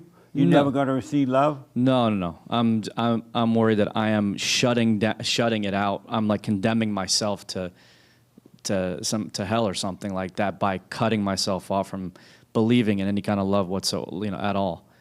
And then the second part of that question is, how is this moment happening right now if there's no love? How is God? Okay, I'll deal with that in a minute. Yeah. But you're afraid that believing that there's no love, you're shutting yourself off. Correct. Right? Yep. From what? Love. And where is the love? Well, That you're shutting yourself off from. From God's love. But, so you're afraid of... I'm not really worried about person-to-person love. I'm not. That's that's over. That's but I am worried that I'm shutting myself off, like that I'm just saying it doesn't exist. I don't believe in it anymore. The only love that does exist is God's love. There is no other love. Right. But His love. But you don't know if that is yet. But that does come through people, though, right? I mean, what? God's love comes through people. What do you mean come through people? There are loving gestures and acts in the world, right? Like, how else does that happen without? What's a love and gesture? I don't know. I mean, you being here, teaching this, isn't that a loving gesture? Are you doing this for money? I mean, like, what else is this about?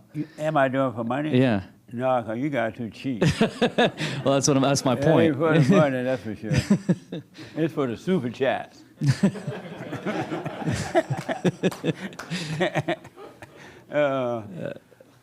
And I don't quite understand the question. No? Okay, but I love the question though. Uh-huh. So you're afraid that if you face the fact that there's no love, you'll be shutting yourself off from love. Right. If I believe it, if I completely shut it out, that will become a reality. Right, but you have believed up to now that there is love, right? Yeah. But yet you have not received love and you don't have love. Right. All these years. Mm-hmm. But So I have received love, From who? From you. Not that kind of love. Not God's love, man. But you have not received love, and you believe in all the life that I've there received is love from my father. What father? My earthly father. No, you haven't. I think I have. No. No? Mm-mm. Because if you had received love, you wouldn't be afraid of shutting yourself down from love. Okay. And the reason for that, did you ever want to respond to that? That's why you have, did I see your hand? Sort of. Okay, let me write down the reason for that. Go ahead. This is so good. I'm not 100% sure that I understand what he's saying, but I used to struggle with that. At some point, you don't want to be the person that drives by without a thought for anybody else on the planet. And there's good people out there that are doing selfless things that are needed. And you'd There like are to good think, people out there doing selfless things? yes. Where are they? Well, we don't know. We don't see them. The people that don't. But how you know they're there? There's a fact in the world that if it wasn't for that, it would be far worse than it is now. No, the reason the world like that because there are no good people out there doing selfless things. I think there's still a struggle on earth. There's still mostly bad, but there's enough good to keep it completely together. I mean, I'm sorry, to keep it from completely falling apart. Like we're not just stabbing each other. The world is falling completely apart. Yes, but not, it can get far worse. You've said it yourself. It's going to get worse. Yes, and I do believe that. So it means that it is getting worse slowly, but getting worse. It's not getting better. You see people like fall in the street now and people just drive by. Right You see on. people sleeping on the ground and nobody gives even a little care. Nice. Right. But there are people that will go to places with no cameras and feed somebody, bring somebody back to give them a chance to reach an enlightenment we're all going You for. know why they're doing that? You could For say the that's for the thrill. ego. It's totally for the thrill. There's not, okay, so maybe in most cases, but there is probably cases, and the way I know that is because we don't know for sure. Like, a lot of people used to criticize Mother Teresa. And we're in Mother Teresa now. Right, but what about the mother, whoever that you don't know that never got filmed? Because they're there, and sometimes when you travel in the world, you see it.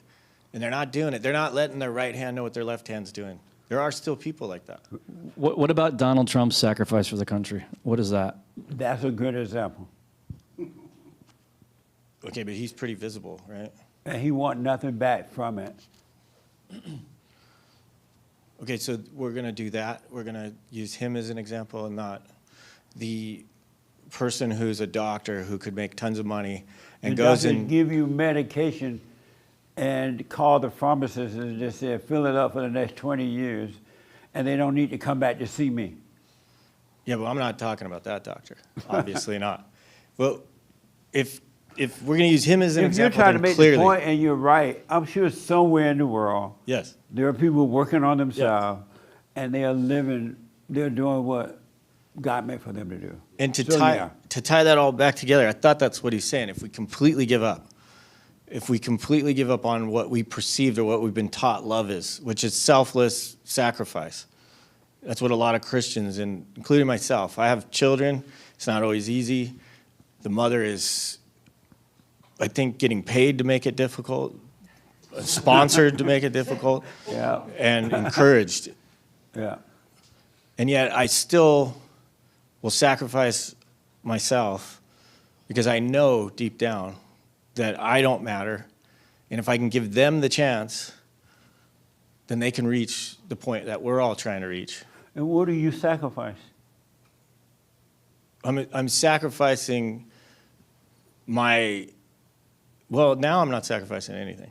But before I thought I was sacrificing my happiness because it's so miserable to deal with her. And I thought, I'll forgo this because I need to take care of my kids. So I'll ignore all these things that happen, and I won't fight back, and I won't assert. But you my- have nothing to sacrifice for your children. Now I realize that. Now I'm doing it because I Right, enjoy even it. then you had nothing, right? Well, no, I thought I did. Right, you thought you did, Yeah. but you didn't.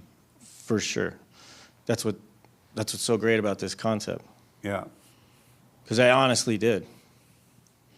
But at the same time, if we just completely give up, drive by people laying in the street, not spreading a better energy. Because if I flip somebody off on the road and they're already angry, and then they take that anger and they put it to somebody else, it becomes this cycle of hatred and anger that I participated in. Right.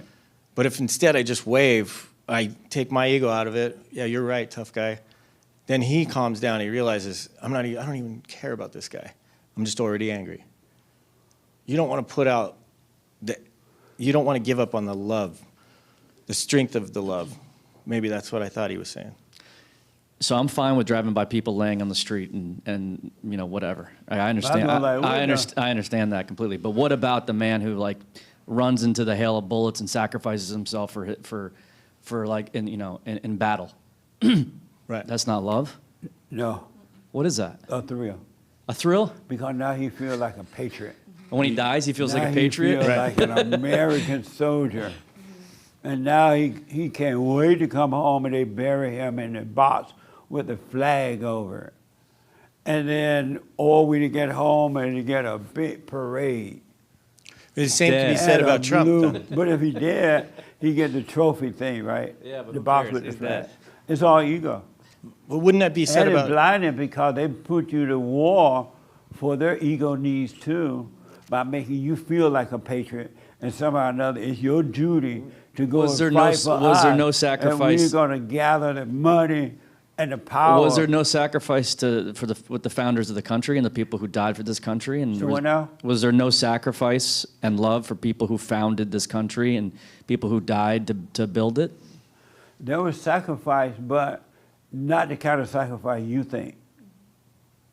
That was good. How was this built without love? I don't get it. With the help of God. Okay. God give you a natural talent to do things too. That's what we call practical thinking. You can go out and build another America and still have hatred in your heart. But you have a talent to function on earth given to you by God. Right, and my point earlier was I just don't want to reject that. I don't want to throw the baby out with the bathwater. But you're not going to reject your talent by realizing there's no love. Okay. If you really, really, really, really want to know what love is, reject what you think love is. You don't know what love is. It's true. Yes. So if you, okay. So what you're saying is God will take over, and it's not you don't need to be involved in this. If you want God to take over, you got to completely let go. You can't be involved in one way at all. Zero way. Any involvement on our part, he can't do anything. We'll just mess it all up. You'll mess it up because you're listening to the devil. Your involvement is coming from the devil. It's not even coming from you. Now, would you there call is no you to decide how to get involved. Would you call that faith? Who? Hake? Faith, not hake. Oh. At least he's. Faith is not what you can't do it by faith. No such thing as faith. Maybe you're not doing it. Know God. Yeah, you're not doing it. What? But so you're not, by having faith, you're not doing it. You're having faith that God will do it, and you're not involved anymore. And that's part of letting go.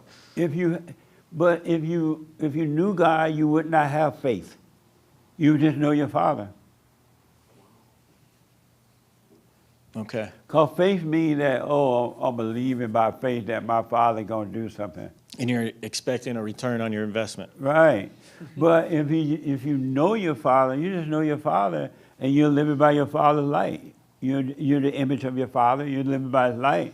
There's no faith needed, nothing to think about. It just is. That makes sense. But the church have taught you need faith. And everybody, I got faith, and they're miserable. They have no faith. Or they get faith and they wish for some money, and somebody send them a check. God sent this check. I wanted this. The devil could send them money too. It makes you think God sent it. Right. And that didn't preach I got faith. My father said, you shall know me by my voice. My children will know me. Not have faith, not think about it, not believe, but to know me. And you will know him when you empty up all that stuff in your head. What do you think about that? I agree. Okay. Yes, sir. Is that clear? Let me take the mic real fast. If you let go all of your ideas about love, even this idea that if I stop looking for it, I'm not going to have it, when you let go of the ideas about it, then you'll have it. Okay. I just, I noticed myself being a little colder since going down this direction. Well, if you're being colder, then you're not letting go. You're playing another game. Because if you were truly letting go, you would be of the light. You would be of love. And there's no coldness in the light. So you're just playing another game on yourself. I don't think I'm playing. Yeah, okay, I don't think I'm playing a game, but I notice like I'm not. My sister tells me to come help my father down, or ask me to. I'm like, no, I'm doing something else. I don't care. And are you doing that because you try to be cold, or you can't do it, or you don't want to do it? I don't want to do it. You don't want to do it, and why not? Well, because I don't care. And about what? Him, or So you don't love your father? I do, but I just don't want. I just the idea of going over to take care of him, and why it's a long story, but his wife got sick, and I know I'm doing my own thing. I'm totally across the country, and I don't want to go. And not only that, but he did not ask me. My sister asked me, right, which was its own thing. Is he able to ask you? Yeah, for he help? is. He is. Oh, okay. Well, that's a different story. Right. Because the sister playing mama. Right. And she tried. So that could be your motivation of not wanting to do it. Mm-hmm. Okay. Did you tell her that? Yeah, I said, no, I'm not doing it. And did you tell her why? Because he didn't ask, you're asking, and you're not my mama? No, I didn't. I just why said, not?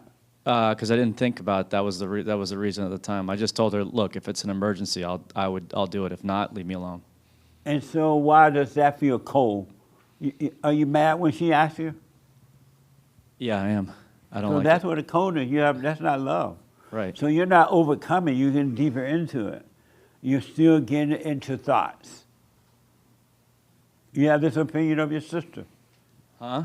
You have this opinion of your sister is that she's trying to control this. Oh, yeah. I'm not going to do it because she's asking and blah, blah, blah. Instead of being honest with her, if my father want me, tell him to ask me, to call me. Okay. But so you're cold because you are cold. Because I'm cold? Uh-huh. Yeah. What? You're not operating from love. You said I don't have any love. Right.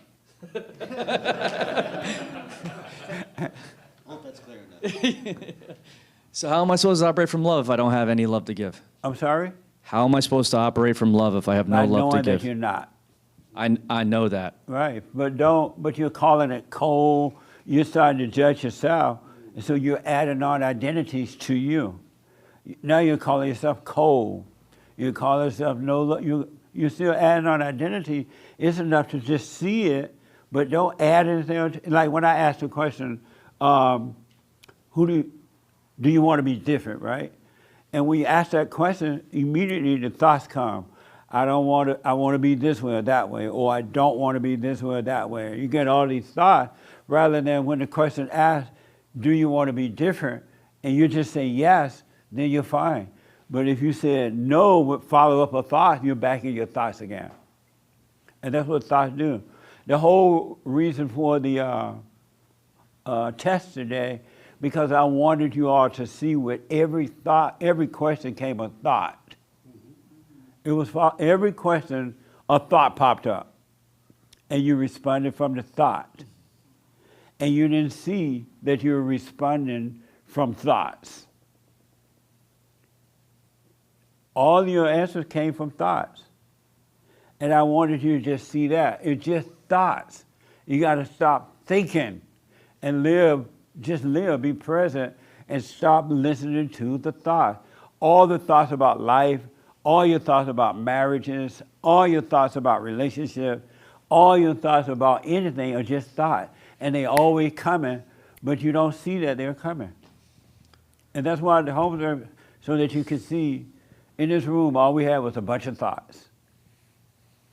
And you didn't see that you were having the thoughts. What do you think about that? I think that's... I'm sorry? I think that's right, yeah. Yeah. I want you to watch the thoughts. All you need to do is watch the thought. Just watch them. And feeling the thought is not watching the thoughts. A feeling is just a feeling that came from the thought, and the reason you got the feeling because you didn't see the thought in time, and it fell into feelings, and now you feel, and then you say, oh yeah, I do have a thought, right? But you want to practice catching the thought before they fall into feelings. You want to see them. Without any effort, by the way. Don't put effort into seeing thoughts. When the sun is shining, do you have to put effort to make the sun brighter? Same with the light inside of you. No effort in this, period. The more effort you put into it, the further you get away from it. God doesn't need your help with anything. As a matter of fact, he needs you to let go. Totally submit to him in the imagination, in your thoughts.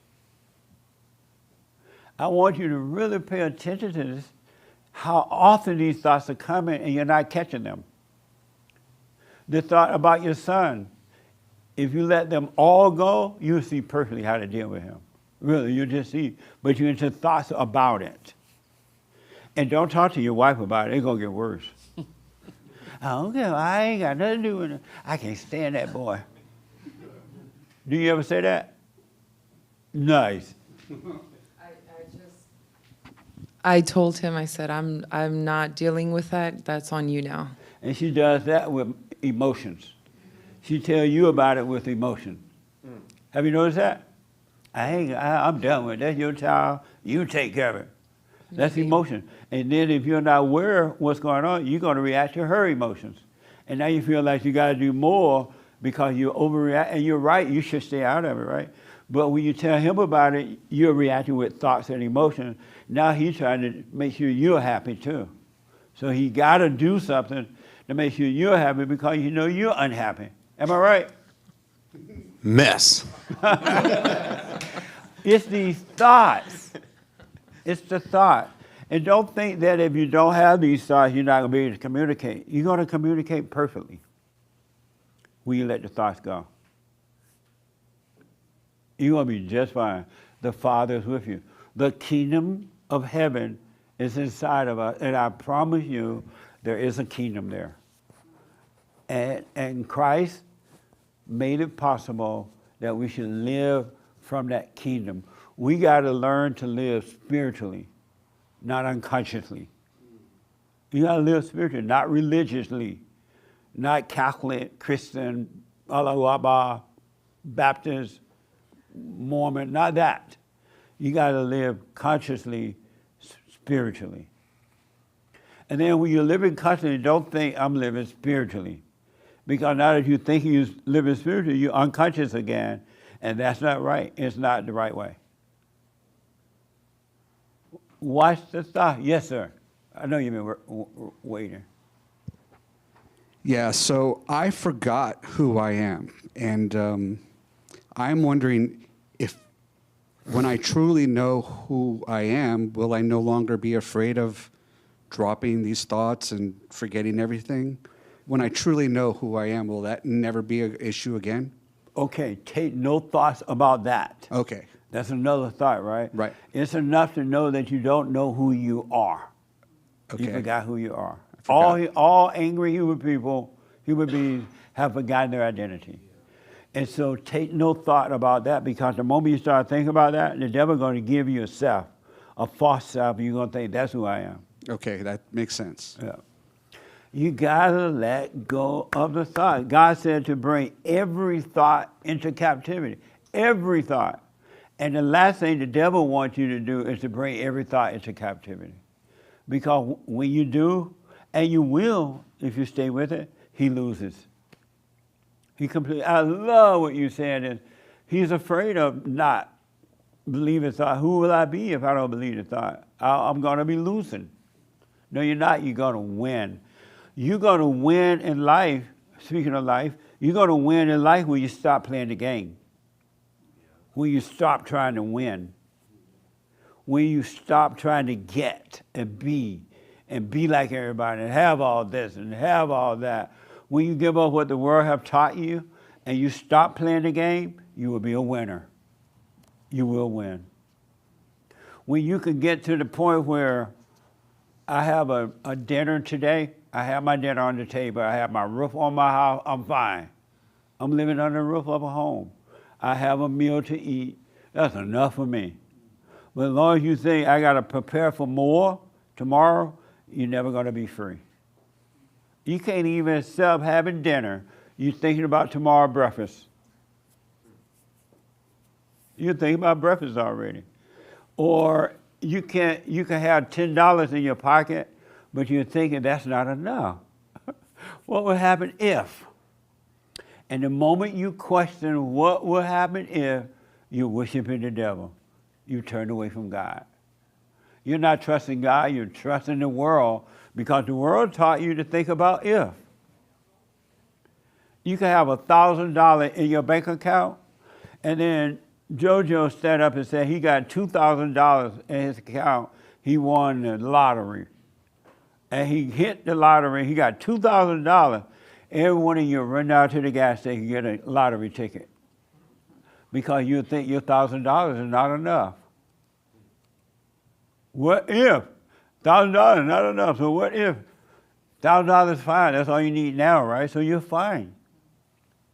But yet God will provide you with much. You will never be without. But you listen to thoughts and the way the world has taught you. Isn't that amazing? It's just thoughts. It's just thoughts. Stop protecting yourself. You're protecting a false self. There is no you to protect. You're going to this false body is going to disappear. And God is living in the body. You're not your body. God is living in your body. But because your body is living in time, it's going to disappear. It's going away. You might as well. Ain't that many surgeries in the world. The body is disappearing, and God is in the body. He knows it's going to disappear because it lives in time. Stop identifying with your body. It's going to disappear. Just like God lives in the trees and the flowers and the trees and the grass. But the grass and the trees and the flowers disappear, don't they? They get old and they fade away. God lives in you too, but you identify with everything but God because you're calling yourself something else. He's with you. He's living through you, but you got to stop identifying with the false self. I saw a couple questions, hands, I saw here first. And did I see your hand? Yeah. Okay. This past week, I was really bombarded with thoughts. I had a couple interactions with people, and I determined that they were wicked, the people I interacted with. And my thoughts kept telling me I should be mad at these people. I should be angry at these people. And I just realized those thoughts, the devil was really trying to convince me that in me being angry at these people, that automatically I'm in opposition of that, so that makes me good. So I was always trying to make myself look good by being angry at someone. And I don't know, it was just really revealing this past week. And just realizing that in that anger, no, you're not being the opposite of that person, or you're not being good. Right. You're being just like that person. That's right. But, that was just something that really bothered me. The one thing I want you all to know, for sure and without a doubt, every angry person is a wicked person. Is an evil person. You can't judge somebody else because you're evil yourself. That's why you're judging. Because you want to feel better. And the devil, it's not even you judging, but the devil that made a home in your body, he is judging, but because you identify with him, you think you're judging. And the devil is doing it so that he can get more pain and misery unto you so he can feel alive. He has to give you pain, and you feel the pain, but it's really him rejoicing in it. He feels good when you feel bad, when you have fear. There is never, ever, but never, ever, ever, ever, but never a reason to be angry. There's not one reason to be angry. An angry person is a murderer. An angry person is evil. And it's not them, but it's that spirit that made a home in them. But they identify with it. And when you first wake up in the morning, the first thing the devil does is remind you of the past or the future. Have you noticed that? The first, you all sleep. Some of you have nightmares. And you all sleep. And you wake up. If you're not aware, the first thing the devil does, he'll make you think about the past or the future. And if you're not aware, you'll get up in the morning, drag your feet. Oh, yesterday was so bad. That old gal treated me so bad. Or that old guy is so mean to me. You're thinking about yesterday. Or he's going to tell you, get up and go at it. You're going to be good today. You're going to get it done today. You're going to be amazing. Both are lies. But you fell for it because you didn't see the thought. But if you got up in the morning and you wear yourself getting up and going to make your coffee or making a sunflower seed, but that's a different story. By a producer. I can't even tell you what he told me this morning. But,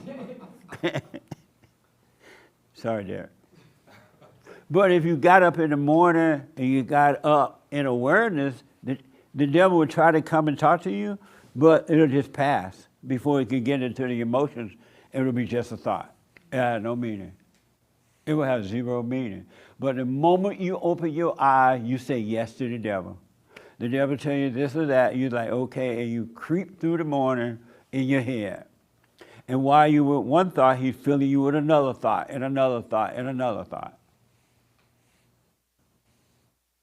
Amazing, huh? And you know another thing the devil does, and then I got to end? Wow. The devil make you think you could save somebody. The devil make you think you can save your children, your husband or your wife, or your friends, or the homeless person, or the whatever. He will literally tell you that you can do it. Oh, this person just can't see. This person just made a big mistake in life. Save this person, help this person. And you're so crazy, you go and try to help them. And then while you're trying to helping them, they're taking totally advantage of you, driving you nuts. And now you stress, oh, I do all I can do it. All you ever do is do the same thing over again. I'm tired of helping you. I've already helped you. And you go back and help again. None of you are guilty of that, right? You would be like mad because you did all you can to help this person, and then you turn around and do the same thing again, and then they call up on you, and you're like, no, I ain't gonna do nothing. I did already. I already helped. And you go help again. And they do the same thing over again. Now you're mad at them. I'm like, crazy person, why don't you see you're the problem? You're the problem. You can't help nobody. What? Think about that. You're the problem. You are your own problem. Even the people that take advantage of you when you're trying to help them are not your problem. You're your problem. You're the one thing you can help somebody. You can't help another person. Does God go out of his way to try to help you? He does try to warn you along the way, hey, you're about to jump off a bridge here. Watch yourself, but you ain't gonna pay attention, so he let you jump. Isn't that amazing? Yes, did I ask you? Okay, yes, sir. I was realizing what you said, like getting angry over problems not going to solve it. Right. It's only going to make it worse. Absolutely. Like, I was playing, a few days ago, I was playing a concert, and the drummer, he was kind of making me angry because he was messing the beat up, not keeping on time. But I realized that I can't make him change. It needs to come from within him. Yes. He needs to play better. Absolutely. And I was curious about one other thing. Yes. You said thinking about the future is not good. Right. Why is that? Because where is it? In the future. And where is that? Not now. And where is it then? It doesn't exist. So why would you think about something that doesn't exist? I mean, it's going to exist. You don't know that. Yeah, I guess. It's another part of your thoughts. I mean, and Satan wants you to think about the future because he doesn't want you to be perfect in the present. He doesn't want you to learn to play the drum right now. You can play it better later. Or this, right? He wants us to procrastinate? Absolutely. Absolutely. There is no future and there is no past. It's all an illusion in your head. You do your best right now, that's all you have, and everything is fine. All is well. That makes sense? Yeah, it makes a lot of sense. Right on. It's just in your head. Was this helpful a little bit today? Yeah. Any doubt or disagreement about this? Did anyone do the assignment? You did the assignment? Real fast, and I can't tell you anymore. What was the assignment, and did you tell me how you did it? About not trusting, why do you not trust your thoughts to ignore them? Yeah, the assignment this week was, distrust your thought and feel the pain. Yeah, exactly. Did you do that? Sure did. Tell me about it. Well, just in the immediate moment right now, I was like all these thoughts that were flowing in my head, and that's the devil got me here too. I was like, oh, I'm gonna go and school some people. I'm gonna show Jesse that I've been working on myself. I'm gonna show my husband I could go without him, but I won't be angry at him. I'm gonna really show him how dedicated I am. To show him I'm the real deal. Yeah. And when I'm sitting here, I'm judging every single one of you Christ, you guys have been here for how long and you guys are still struggling, and I'm like, knock it off. But then I'm like, wait, stop telling yourself to knock it off, because you're just trusting those thoughts. And I was burning up, like legit, like, well, I'm thinking, I'm like fatting my hands. I'm like, when the mic comes, I'm gonna get all greasy and sweaty. And I was like, well, how do you know it's gonna come? I was like, because I was prepared and I'm gonna come. And I was like, and then I was like, well, Jesse's gonna think that I'm the same way, and James is gonna think I'm crazy. He's gonna call me the crazy lady gal, and the comments, people are gonna come and attack me, like, see, that's why you don't let no woman hold the mic in church. And I'm like, Vanessa, let them think what they want to think. If you're crazy, then you're crazy, and that's the real deal truth of the fact. And like this whole obsession of tipping, like, we just think, oh, I'm gonna help this person. I was like, knock it off. You think your lousy, greasy $25, $1, $10, $100 is gonna fix someone's problem? Like, go ahead, give me $1,000 or $1 million. You're not gonna fix my problem. That's like, right. and you're just tripping, and I'm tripping, thinking like, yeah. Amazing. So yeah. Nice. That's right. So I wish for you, if you understand one thing today, that we're gonna have to do the assignment this week too. To say, take the pain of the thoughts. For this week, and then when I come in next Sunday, when we come in, I hope we can get right to it, because I really want to hear about that. I wish you could understand, and you can if you want to know. It's just thoughts. It's not you. It's not in you. It's only in here. It's only here. If you paid attention, you're going to be surprised at the mess Satan be saying to you. Just stupid stuff and scary stuff and stuff, and he loved. Satan loved. He loved telling you about the past or the future. He literally loved reminding you of the past or the future. Neither one exists, right? But he loved doing it so he can keep you with him and away from God. He can keep you in time instead of living in the present. That's why he does it. As long as he has your attention, you will never know God. You're not going to let God you're not just going to live. You're going to live with the devil. And that's why he loved doing it. And the past, whatever happened yesterday doesn't even exist right now. Only in your mind. But he loved, I want you to notice how much he brings up your past. Really, just notice how much he brings it up all the time. Even the good Saul past. Oh, you used to be so good. Remember that time you baked a sweet potato pie? You baked the sweet potato pie and gave everybody a piece. And you're like, yeah, I'm going to bake another one. But just pay attention. It's just thought.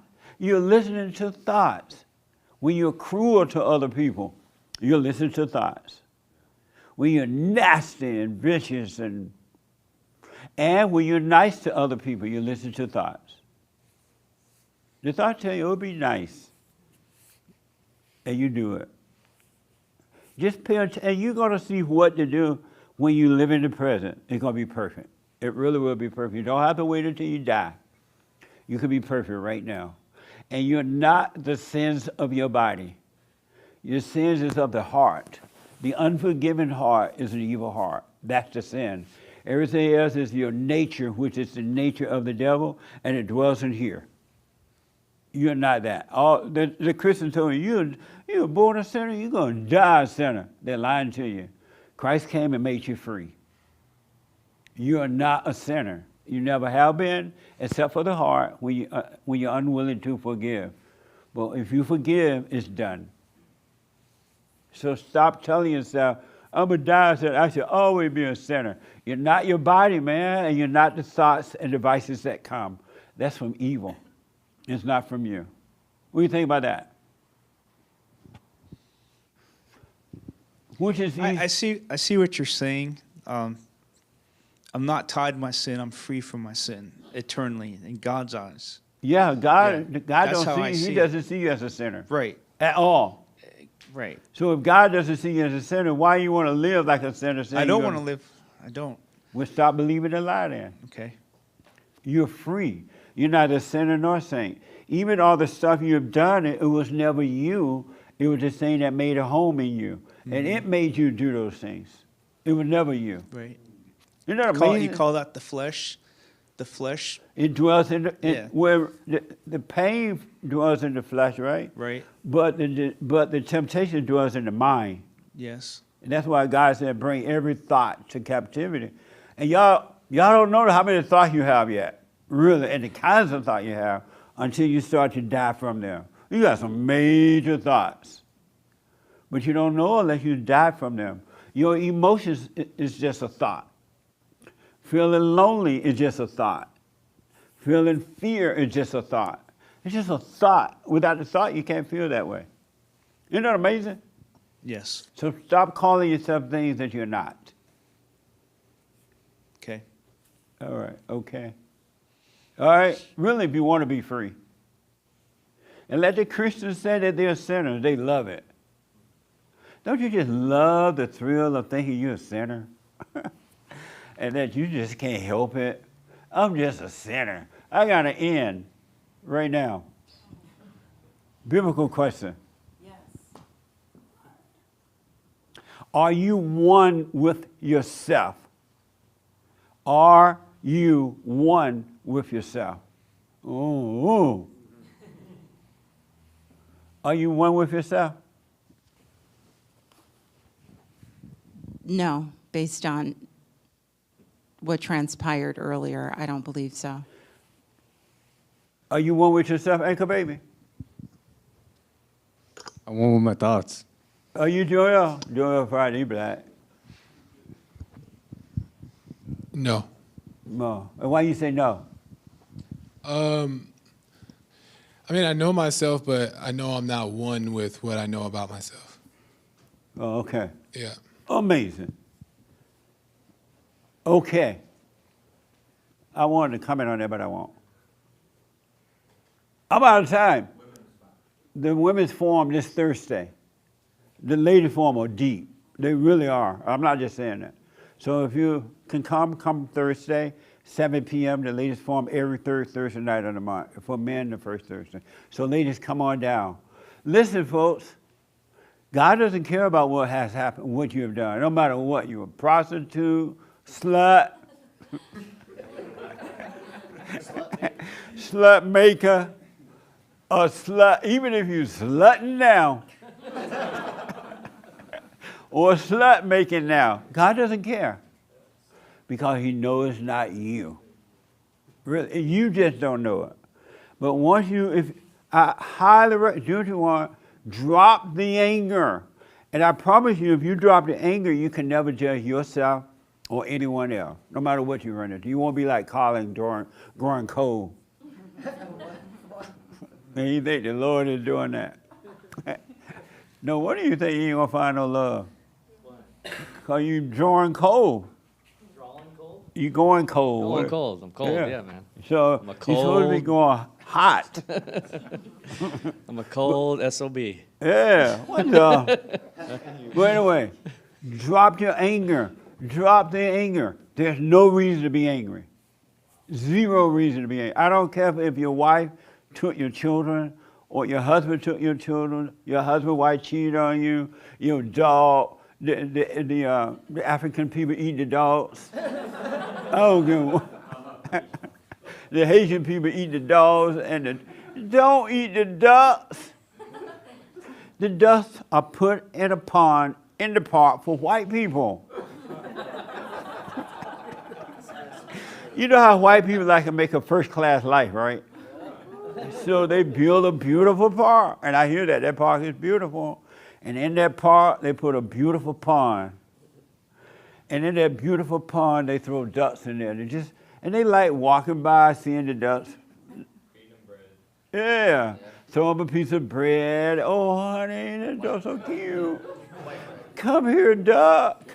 Not to eat it, but leave the duck alone. They belong to the white people. This is their first-class life. All right? So don't eat the duck. Black people are hungry. Don't eat the duck. But anyway, drop the anger. Forgive. It's not you. You have never done anything wrong. It's in here. It drives you to do what you do. All right?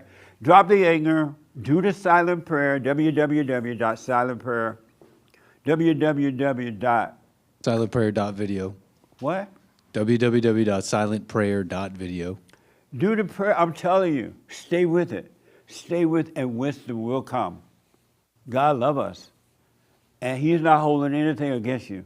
You hold things against yourself because of the devil, and you hold things against other people, but God doesn't do that, period. Isn't that right with the silver glasses on the nose? 100%. Yeah, it's so true. He doesn't hold anything against you. Nothing at all.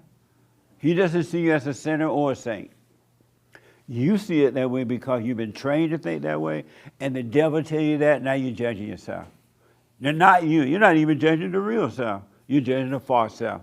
Isn't that amazing? What a mess. I'm out of time. Do the prayer, forgive, and live your life. All right? Thank you all for tuning in. Amazing fellowship. We'll do the super chats on tomorrow, if the Lord is willing, and the creek don't rise.